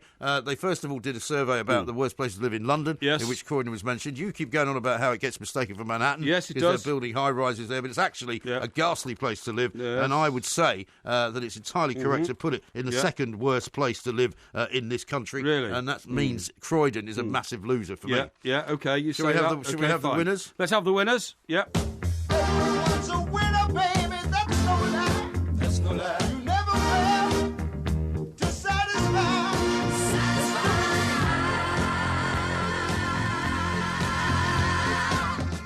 This is Talk Sport. It's time for the winners. Would you like to go round first? Yes, indeed. My first winner is Ronan Farrow. He's the boy who broke the story about Harvey Weinstein, He got it into the New Yorker magazine, and from there it filtered itself into the New York Times. It has uncovered a massive scandal in Hollywood. It's lifted the lid on what has been a well-known but never spoken about scandal, which he has now single-handedly managed to unveil. Okay, my first winner is going to be Steve Cottrell, the Birmingham manager. He's only had one game. You called it beginner's luck. However, he managed to beat the team that's at the very top of the championship, Cardiff, which is no mean feat, and it's Neil Warnock's team. And also, he's managed to lift Birmingham out of the relegation struggling bottom 3 and get them a couple of points, a breadth of away from there. So I think that's a pretty good start for him. I think that's a one-off. But anyway, there you go.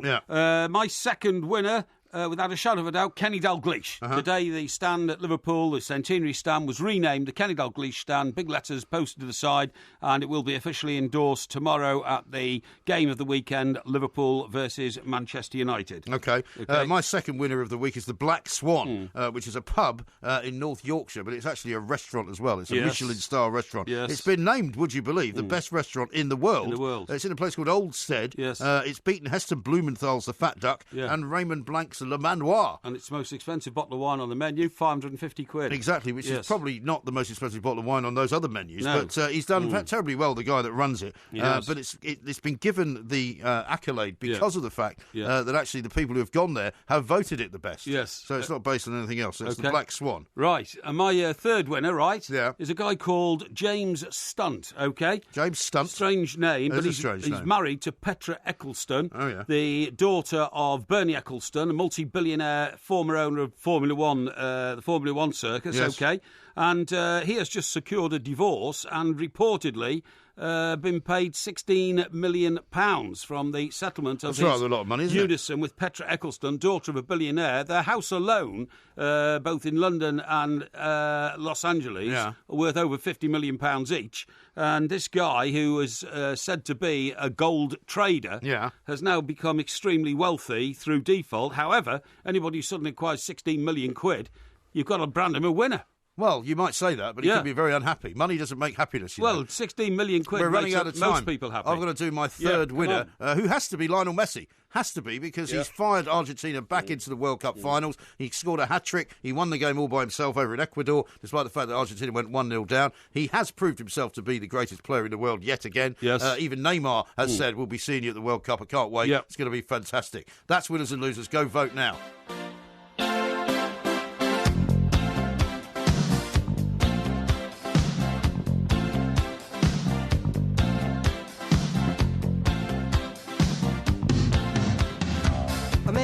Down the street, he says, why am I soft in the middle now? Why am I soft in the middle? The rest of my life is so hard. I need a photo opportunity.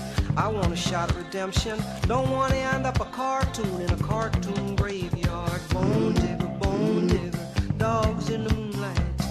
Far away, my well-lit door. Mr. Beer melon, get these mutts away from me, you know. I don't find this stuff amusing anymore. If you be my bodyguard. This is TalkSport. We are the two mics. You can, of course, vote in winners and losers, which you'll find attached to the top of the two mics Twitter account. It's pinned there. It's currently 50-50, would you believe? So there's plenty of time to go, though. 44 minutes left, in fact. So we'll tell you before the end of the show whether it's 4-4 or whether it's 5-3. And I would say vote Porky, vote often. Yes, well, you would say that because you wouldn't want people to gerrymander the vote, would you? No, of course not. That wouldn't be good. It's been drawn to my attention that there were 27 votes cast for you before it even started. Oh, really? Well, that's because people anticipated I would be the best. Yes, that's good. That's kind of not quite in the spirit of what we do.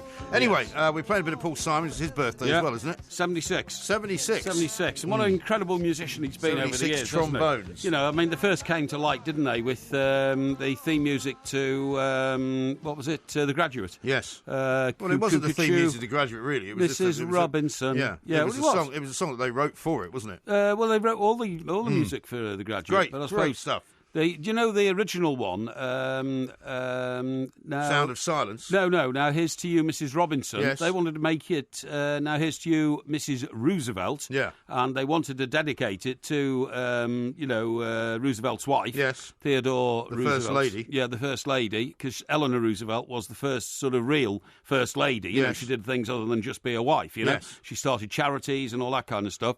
And they all thought it'd be too political because, of course, you know, there are two political parties in America. Yeah. So they said, no, we'll call it something else. So they called it Mrs. Robinson. Right. Yeah. Okay. Also, they had this massive fallout, didn't they, Simon and Garfunkel, which went on for years. They did. And it was largely Well, they over. hate each other, don't they? Yeah, sort of. But they got together for a reunion concert in New York a few years ago. But I was reading once about, you know, how all the fallout started and all that kind of stuff. It was all about, once again, creative, you know what I mean? Who's the better of the two? A bit like the sort of the Gallagher brothers, really, I suppose, or something like that. Except it was overwhelmingly obvious that Paul Simon was the great writer. But Garfunkel had a great voice, though, as well. He had a great voice, and so that's why Paul Simon sometimes said, look, you know, I want you to sing this song. And Garfunkel was told, I want you to sing this song, and it was Bridge Over Troubled Waters. And Bridge Over Troubled Water, that's right, yeah. And played it, and then Art Garfunkel said, Paul, I just don't know if I can sing that. And Paul Simon then went into a rage and said, what are you telling me now, Garfunkel? My songs aren't good enough for you to sing?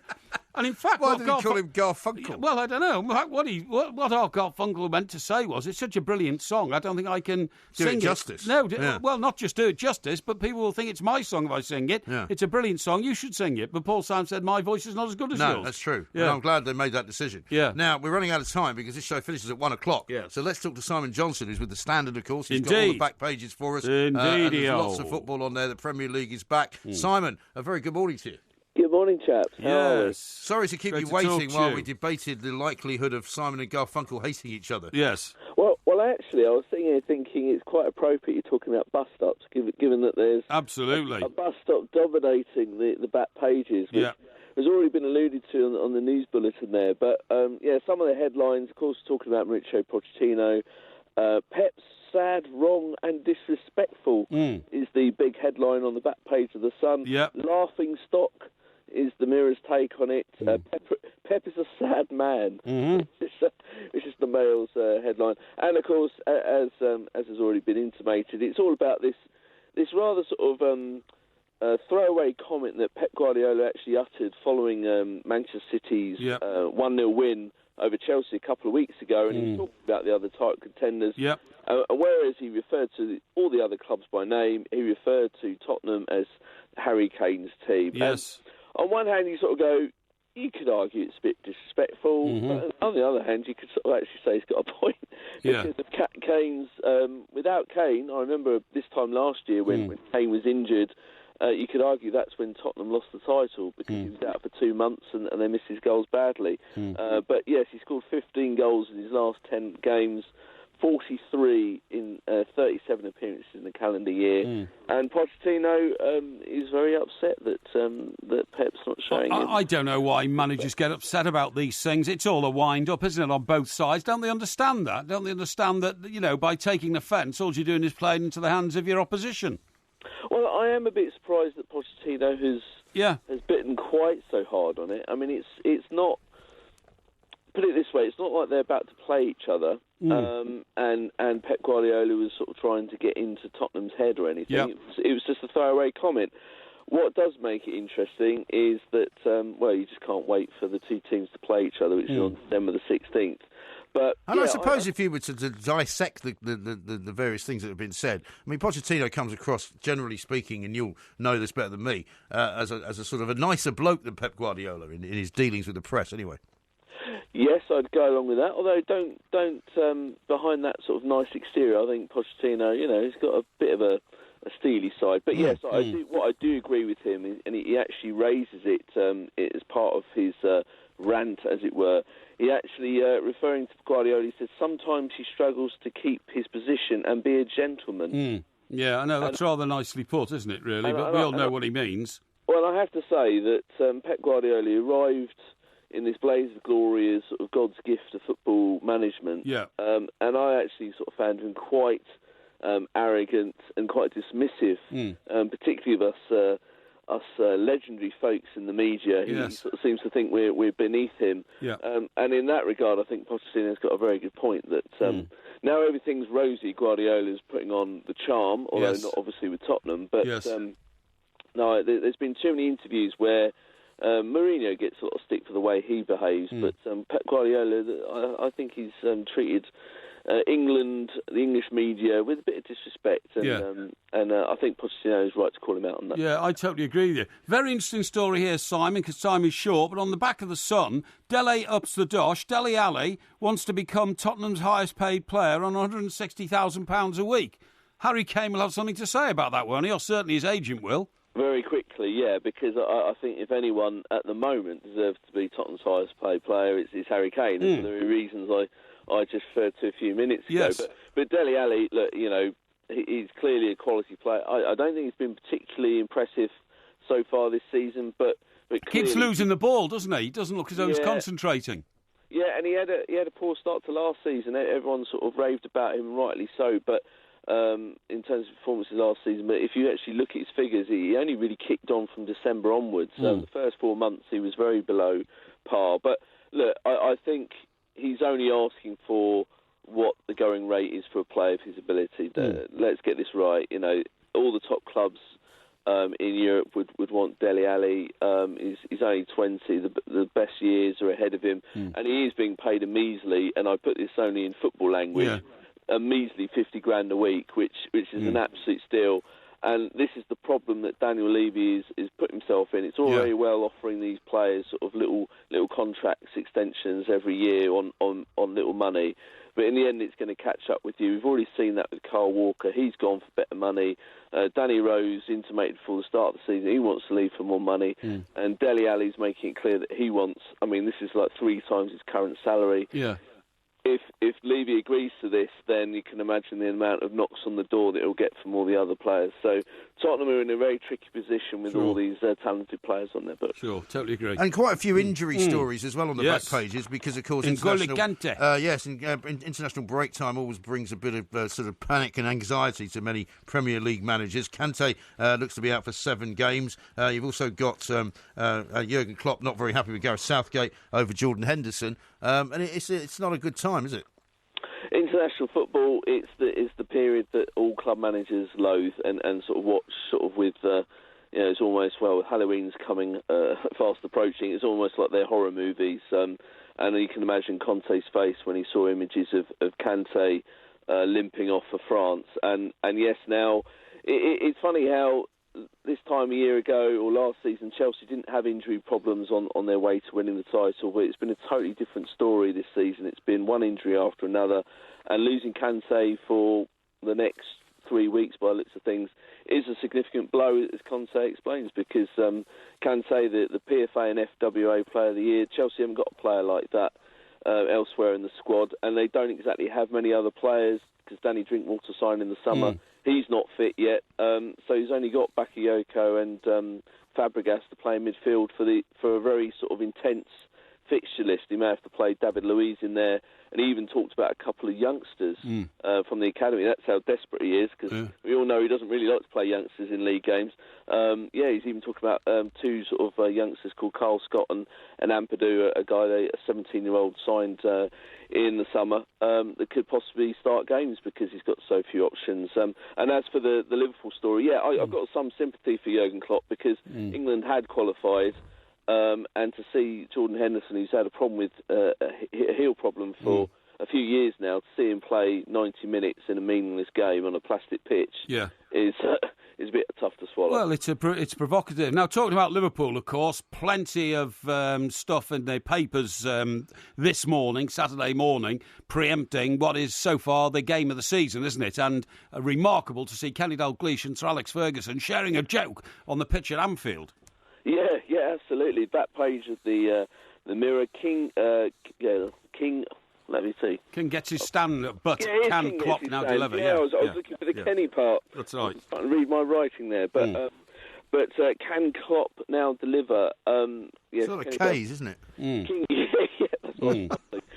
Especially this time in the morning. So quite rightly, King Kenny Dalglish gets a stand named after him at Anfield. But of course, the best way to celebrate this would be for Liverpool to get a much-needed win over their rivals. They're already 7 points behind them in the title race, and question marks already sort of just rumbling away in the background about Jurgen Klopp and how far he's really taken Liverpool in the last couple of years since he took over the club. This is Manchester United's first real test, you have to say, as well. They've had quite a gentle fixture list to start their campaign, but they have looked very impressive. But I point you to the back page of the Star. Jose taunts Klopp, and he's talking about basically the atmosphere at Anfield and saying, bring it on, bring on your vitriol. That's exactly what we want. It actually will make us play better. So Mourinho, who's had many run-ins with Liverpool, of course, during his time as Chelsea manager as well. He's looking forward to walking into the Lions' den, as it were, with his Manchester United team, and hopefully, as far as he's concerned, getting another big win over them. Well, he loves it, doesn't he? It's exactly where he wants to be. Yeah. Simon, thank you very much indeed. You've got to Thank leave it you, there. Simon Johnson there. We're going to talk some more about Liverpool against Manchester United. The early kick-off tomorrow, 12:30, of course, because Martin Keown is on the back of the Mail saying only 2 Liverpool players would get into United's team. We'll talk to Steve Nicol about that. I wonder which 2 they are. I wonder which 2. Coming up next.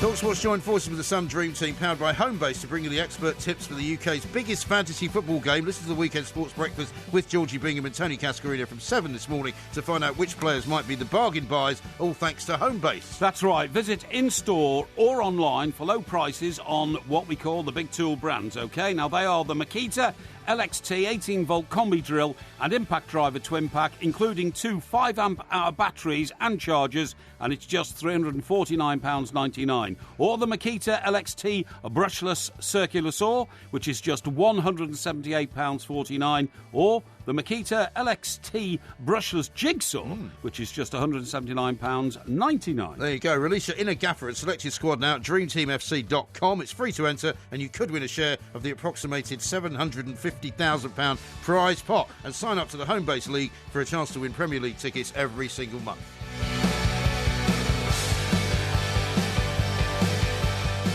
Massive game tomorrow, of course, kicking off the return of the Premier League season. It is Manchester United visiting Anfield. Jose Mourinho against Jurgen Klopp. It's going to be a great game. Is it going to be a high-scoring game? Is it going to be good news for Klopp or bad news? Let's talk to Steve Nicol, former Liverpool player, of course, himself. Steve, a very good morning to you. Welcome. Hey, how you doing, boys? Yeah, very well indeed. We've not spoken to you for a while. Lots of interest in this game. Loads of stories on the back pages this morning, including one from Martin Keown giving his view, saying only 2 Liverpool players get in the United team. We don't know who they are, but I guess we could hazard a guess. I think that's a little bit harsh. I'm not quite sure I see it that way myself, particularly if you look at the middle of the park. You know, no Pogba, no Fellaini. I think the physical strength, no question, with probably Henderson, Chan and Wijnaldum, definitely is in Liverpool's favour. Oh, it's definitely in Liverpool's favour. I think you might be talking about, merging the squads, actually, Steve, rather than the teams that are going to turn out tomorrow. What he's basically saying is Liverpool have fallen way behind in the quality of the depth of their squad. And to that extent, I think he's right, isn't he? As far as the depth's concerned, yeah, but I mean that 3 in the middle I spoke about, and our front 3 of Coutinho, Firmino, and Salah is potent. So I think the real or the biggest difference in both sides is the back 4. You know, United defensively have been nothing short of fantastic. You know, probably the best goal in the world in De Gea. Yep. And recently, Bailly and Jones have been, pretty impenetrable at centre back. So I think he's looking at the back 5, and I would definitely agree with that. And that's really what this game's about. Yeah. Liverpool are getting a break tomorrow, aren't they? Because there's no Marouane Fellaini and there's no Pogba. And they're giants of men, aren't they? They're not just great footballers, but, I mean, they get up into the penalty area for set pieces and corners, and they're very, very potent. So, to that extent, Liverpool have got a let-off. Yeah, definitely. And this game has always had a physical element to it. And if we're looking at that, then Liverpool definitely have the edge. But listen, this game falls straight into Mourinho's wheelhouse. You know, he'll go there and block up the middle of the park, and he'll break on Liverpool. And quite frankly, against Liverpool at Anfield, that's the way to beat them. You know, the defence clearly gives you chances, and he'll just keep it tight because it's a big game and because he's Mourinho. And that's probably the way to go about it as well, considering no Pogba or certainly no Fellaini. And what about the things? I was going to say, Steve, what about the things that have been said before the game? I mean, Mourinho is playing his usual kind of straight bat, saying, you know, this is no bigger than any other game, even though he obviously knows that it is, and he'll relish it. But Klopp saying some strange things, like when he was asked about, his situation at Liverpool, and he says that, you know, he doesn't think it would be a good idea to sack him right now. Seems an odd thing to say. I mean, I didn't see the interview, but I'm guessing he was asked about that. And I heard the end of it when he said there's no other manager can do any better right now with Liverpool. Got a mad dog biting at your ankles there, Steve. Yeah, well, fortunately not my ankles. So he doesn't like it when we mention Manchester United. He always barks when we're talking about Man United. Yeah. No, but I think you've got to say that with the squad Liverpool have, I think he's right. I don't think anybody else could handle it any better than he has, but he's conveniently forgotten that he hasn't dealt with the defensive side of the game. But considering the squad he has, then yeah, it's hard to argue with that. And it's listen, Klopp for me is a long way off losing his job at Liverpool. But the longer it goes without him sorting out the back line, the closer he is to losing his job. Yeah, I totally agree. I don't think it is a long way. I think if he has a very poor season this season, I think once again the patience of the Liverpool owners will snap and they'll want instant success again. So I think he's raised it on that basis. He's got his view in first, really. But it's hard to say, isn't it, Steve, in the world at the moment, where there is a manager who could do better than Klopp at Liverpool? I'd have to agree with you. As an attacking force, they're as good as anything. Certainly in the Premier League, they're as good as anything there is. So that's not even a question. But time will run out if he doesn't figure out how to shore up that back line. And at the moment, if I'm Mourinho, I'm rubbing my hands, and certainly I think Lukaku will be as well. Question marks over whether he does it on the big stage. Well, Liverpool, Man United at Anfield doesn't get any bigger, and again, I think the way Mourinho's set up is to go on the break, and that suits Lukaku. If he can have plenty of space in front of him, run defenders, then he should do well. So if I'm Lukaku and Mourinho, I'm sitting quite happy at the moment. I would have thought so. Let's look at across the city for a while, because Mr. Parry has been slightly troubled by Koeman's start. What do you make of Koeman's kind of chances of staying around for the whole season? There's one thing to sign players, there's another thing to sign the right players. And so far, you'd have to say that it's not working. I do feel slightly for Porky, because Sigurdsson I thought was a great signing, but unfortunately the way the transfer turned out, he basically hasn't had a pre-season, and that's affected him for the start of the season. So I feel bad for Porky and Everton fans from that side of it, but the rest of the signings have been distinctly average. I thought Keane would have been a good signing, but him and Williams have looked a little vulnerable defensively. And going forward, I mean, they're about as blank as it's possible to be. You just wonder where the goal's coming from. Well, you do. And we've bought too many midfield players, probably, I think. We've got about 3 or 4 number 10s, and that's no good. If the players going forward have got nobody to go forward to, if you see what I mean, that's I think, what holds it up. Yeah. But I think the most exciting aspect of the Premier League at the moment, Steve, is the battle between the two Manchester clubs. I mean, sad to say it, because I'm an Evertonian, you're a Copite, but it looks like they're going to dominate the Premier League for the rest of the season, doesn't it? Yeah, again, it's pretty hard to argue with that. Man City have been sensational, as an attacking force, and they certainly have figured their way up to show that back lineup better than it has been over the last couple of years. And United under Mourinho look really strong from back to front. So it's going to be hard for anybody else to stop the two of them from battling it out for most of the season. Yeah, it is. Yeah. You got a prediction for the score for the game tomorrow? I'm going to go with a draw. I think Liverpool can score, but that they're going to give chances up, and I can see United scoring as well. So I'm going to go for a draw. Okay. Good stuff. Well, Steve, good to talk to you again. Thanks very much Steve. Indeed. Steve Nicol there, and Liverpool legend. Throw the dog a bone. Give the dog a bone, in fact, would be the thing to say. Steve Nicol and his dog make a lot of sense there. He thinks it's going to be a draw. A lot of Manchester United fans don't think that's the case. And in fact, Tim, as a Liverpool fan, says it's blindingly obvious it's Mane and Coutinho. I'm an LFC fan, but none of our other players would get into the United team. The clock is ticking down on Klopp. Funnily enough, those are not all the players that are actually making it for Martin Keown. Yes. We'll reveal that to you later. We certainly will. And just before we go, I have to say that I got the Roosevelt wrong. It wasn't Theo. It wasn't Teddy Roosevelt. It was Franklin D. Franklin D. Roosevelt's wife, Eleanor, who was the subject of what might have been the Simon and Garfunkel song. Thank you for pointing that out. I did, in fact, know that, and it was an aberrational slip of the tongue, because I knew Theodore Roosevelt came 30 years earlier and is the man after whom the teddy bear was named. I see. Did you know that?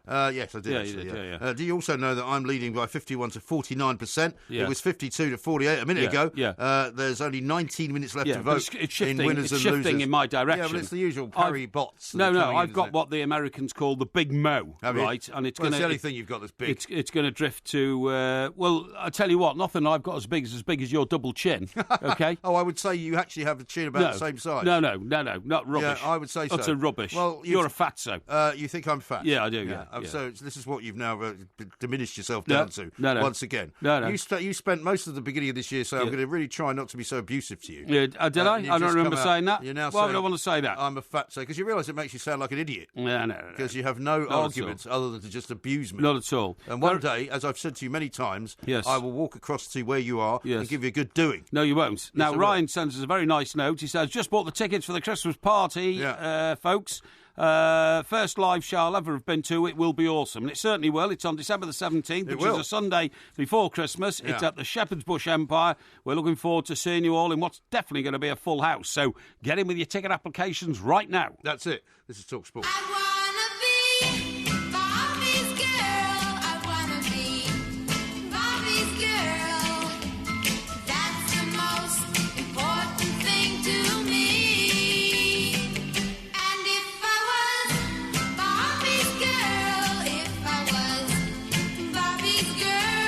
So Bobby Charlton was indeed 80 this week. He was indeed 80 on Wednesday, the 11th, by the way. So they were right about that and you were wrong. However, some people have said, have we not done a Sir Bobby Charlton quiz before? No. And we have. We haven't. But it was quite a long time ago. No, we haven't, honestly. We have. Somebody's put it up already. Oh, right. It's okay, been I don't copied remember. from remember. YouTube. I'm sure you don't. Because I think it was quite a long time back. Yeah. Maybe it was his 75th birthday or something. Yeah, could have been, yeah. Many of these quizzes get repeated because you pick the subjects. Yeah, sometimes you forget that you've already done it. Absolutely. Now, if you get a question correct, you will hear this sound. Right.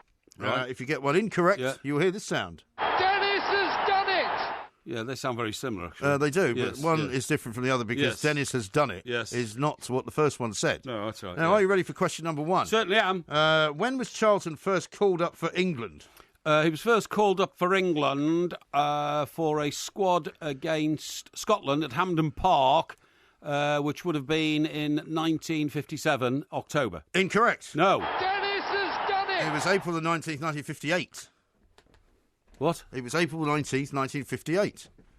No. Yes, it was. You sure? It was a game against Scotland at Hampden Park. But it was April 19th, 1958, so you got it wrong. The question was when. Question number two. How many goals did Charlton score in the 1958 World Cup in Sweden? 1958 World Cup in Sweden. Bobby Charlton scored. England went out to... no, 1958. Let me tell you this. I believe he scored 0 goals at the 1958 World Cup in Sweden. That's your final answer? That's my final answer. Correct. Thank you! Woo! In fact, enough, he didn't play. He didn't play. He was picked, taken. He was picked for the squad, but he didn't play. And everybody... I rember the scandal at the time that he didn't play. Really? Yeah. Well, how old were you then? About 1. You remember the scandal at the time? No, but I don't worry, because I remember... Child prodigy. No, I did a lot of research on football when I was a kid in the 60s. You said the other day, when somebody was asking us to congratulate their 2-year-old daughter, that she wouldn't be able to speak any English at the age of 2. No, that's right, yeah. So you must have been... I was a child prodigy. You must have been. Question number 3. Yeah. Bobby Charlton survived the Munich air disaster in 1958. Yes. He and Dennis Viollet switched seats with which 2 players in the final moments before takeoff? Which actually led to their survival. Yeah, because their seats came out of the plane and ended up on the runway. Yeah. It's a gruesome question, that, because... Gruesome? Yeah, the 2 players they swapped with were... let me see. It was Duncan Edwards and Tommy Taylor. Tommy Taylor was one. Yeah. The other was David Pegg. I'll give you half a David point. Pegg, right, okay. Dennis has So done you get it! one of each there. Yeah. Question number 4. Yes. Which Manchester United star refused to play in Charlton's testimonial because of a row they were having? That was a legendary spat between... There was the Holy Trinity of 3. It was Bobby Charlton, Dennis Law and George Best, and the 3 of them together are in a memorial statue outside Old Trafford, which I've seen and admired many times, and the one who wouldn't play was George Best, because he was the enfant terrible. What were they having a row about? George Best's lifestyle. Is that right? Yeah, because Bobby Charlton often accused him of not being fit enough to play because he didn't turn up at training enough. Well, he wasn't sober enough to play, probably. Question number 5. Charlton's last game for Manchester United was at Stamford Bridge in April the 28th, 1973. Yeah. What gift was he given by Chelsea's chairman? And, it was a month earlier when he'd scored his last goal. So this is why he decided to quit, because he hadn't scored for 4 games. And he was given, remarkably, considering he was a footballer in those days, and it would be an absolute scandal these days, he was given a silver cigarette box. Correct. Yes, thank you. Have you seen these questions? Sorry? Have you seen these questions? No, I promise you I have not. You sure? You promised me? I promise you. Well, you must be telling the truth then. No. You're laughing now as well, not, which is another reason to be suspicious. I'm not at all. Question number 6. Yes. When Charlton was appointed manager of Preston North End in 1973, who did he hire as player coach? Player coach. I mean, you see, I thought he went there as a player and then became player coach himself, right? Just thinking aloud. But then when he got the job as manager, he took with him, could it possibly have been Wilf McGuinness? Is that your answer? That's my answer. Incorrect. No. McGuinness has done it! It wasn't even Milf McGuinness either. It was Nobby Stiles. Nobby Stiles. Yeah. Question number 7. Yes. Where did Charlton meet his wife, Norma Ball? Norma Ball? Yeah. Well, Charlton, Norma Ball, he met her at... I think he met her at an ice rink. I'm thinking aloud now, And let me see. The only ice rink I know around Manchester was in fact at Altrincham.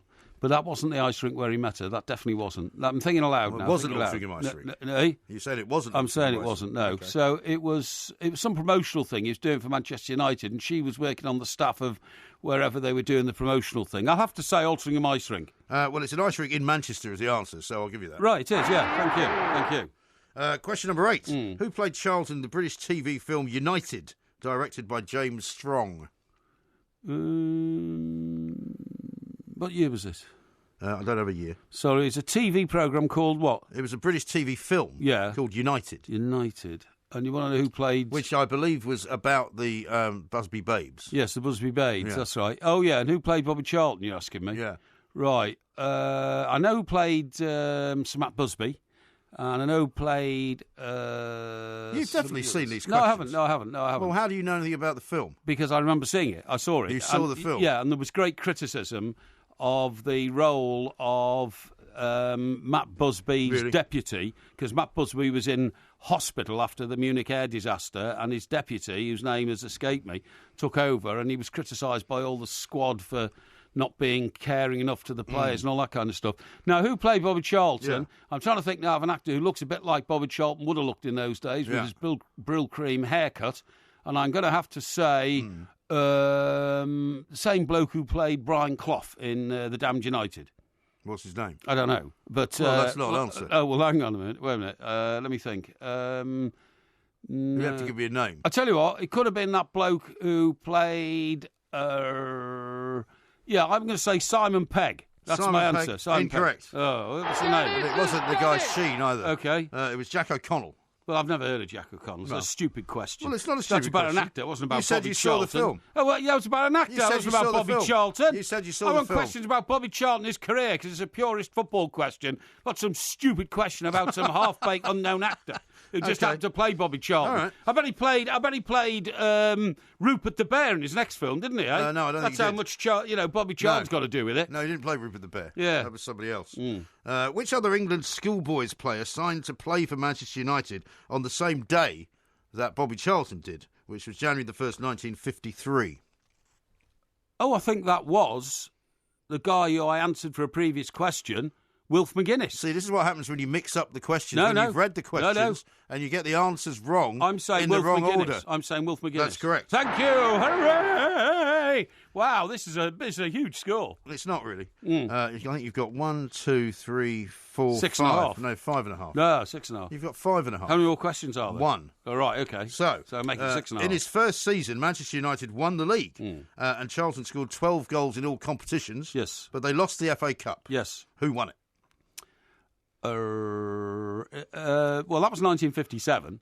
Now, in 1958, after the Munich air disaster, they lost the cup final 2-0 to Bolton, and both goals were scored by Nat Lofthouse. So the previous season must have been the final they lost against Aston Villa.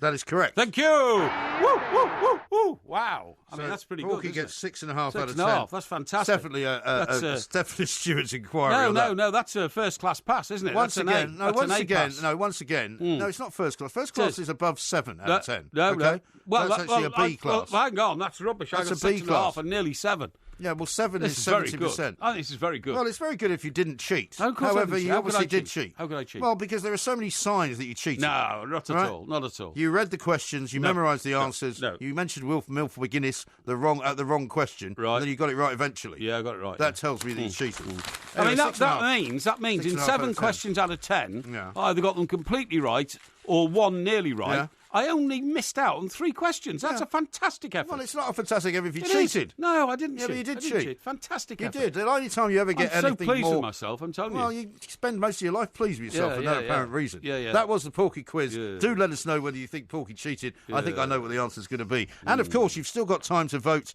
in the Two Mics winners and losers scenario. Yeah. Just go to the Two Keep Mics. voting. And you've got something like 9 minutes left. Yeah. This is TalkSport. Bobby Charlton tonight. This is your life.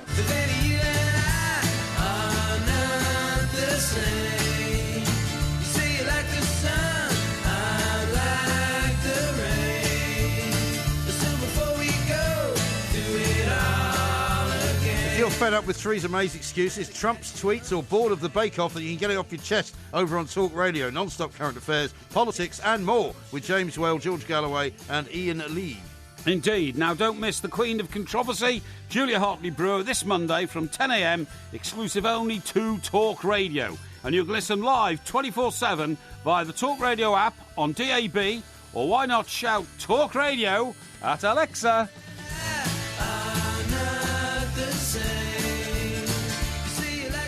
Not much time to vote in the winners and losers poll. It's very, very close. It keeps Yes. varying from 50-50 to 51-49. Yeah. It's gone in both directions. So Yeah. I think it's almost over, but you might still be able to vote if you hurry.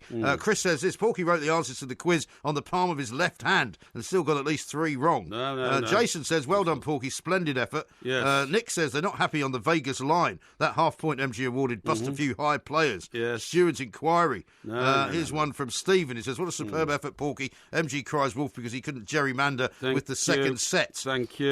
Daniel disagrees. He says Porky's an absolute bloody cheat. Dazza says That's outrageous. anything over 4 out of 10 and gerrymandering is at the forefront of the Porky quiz.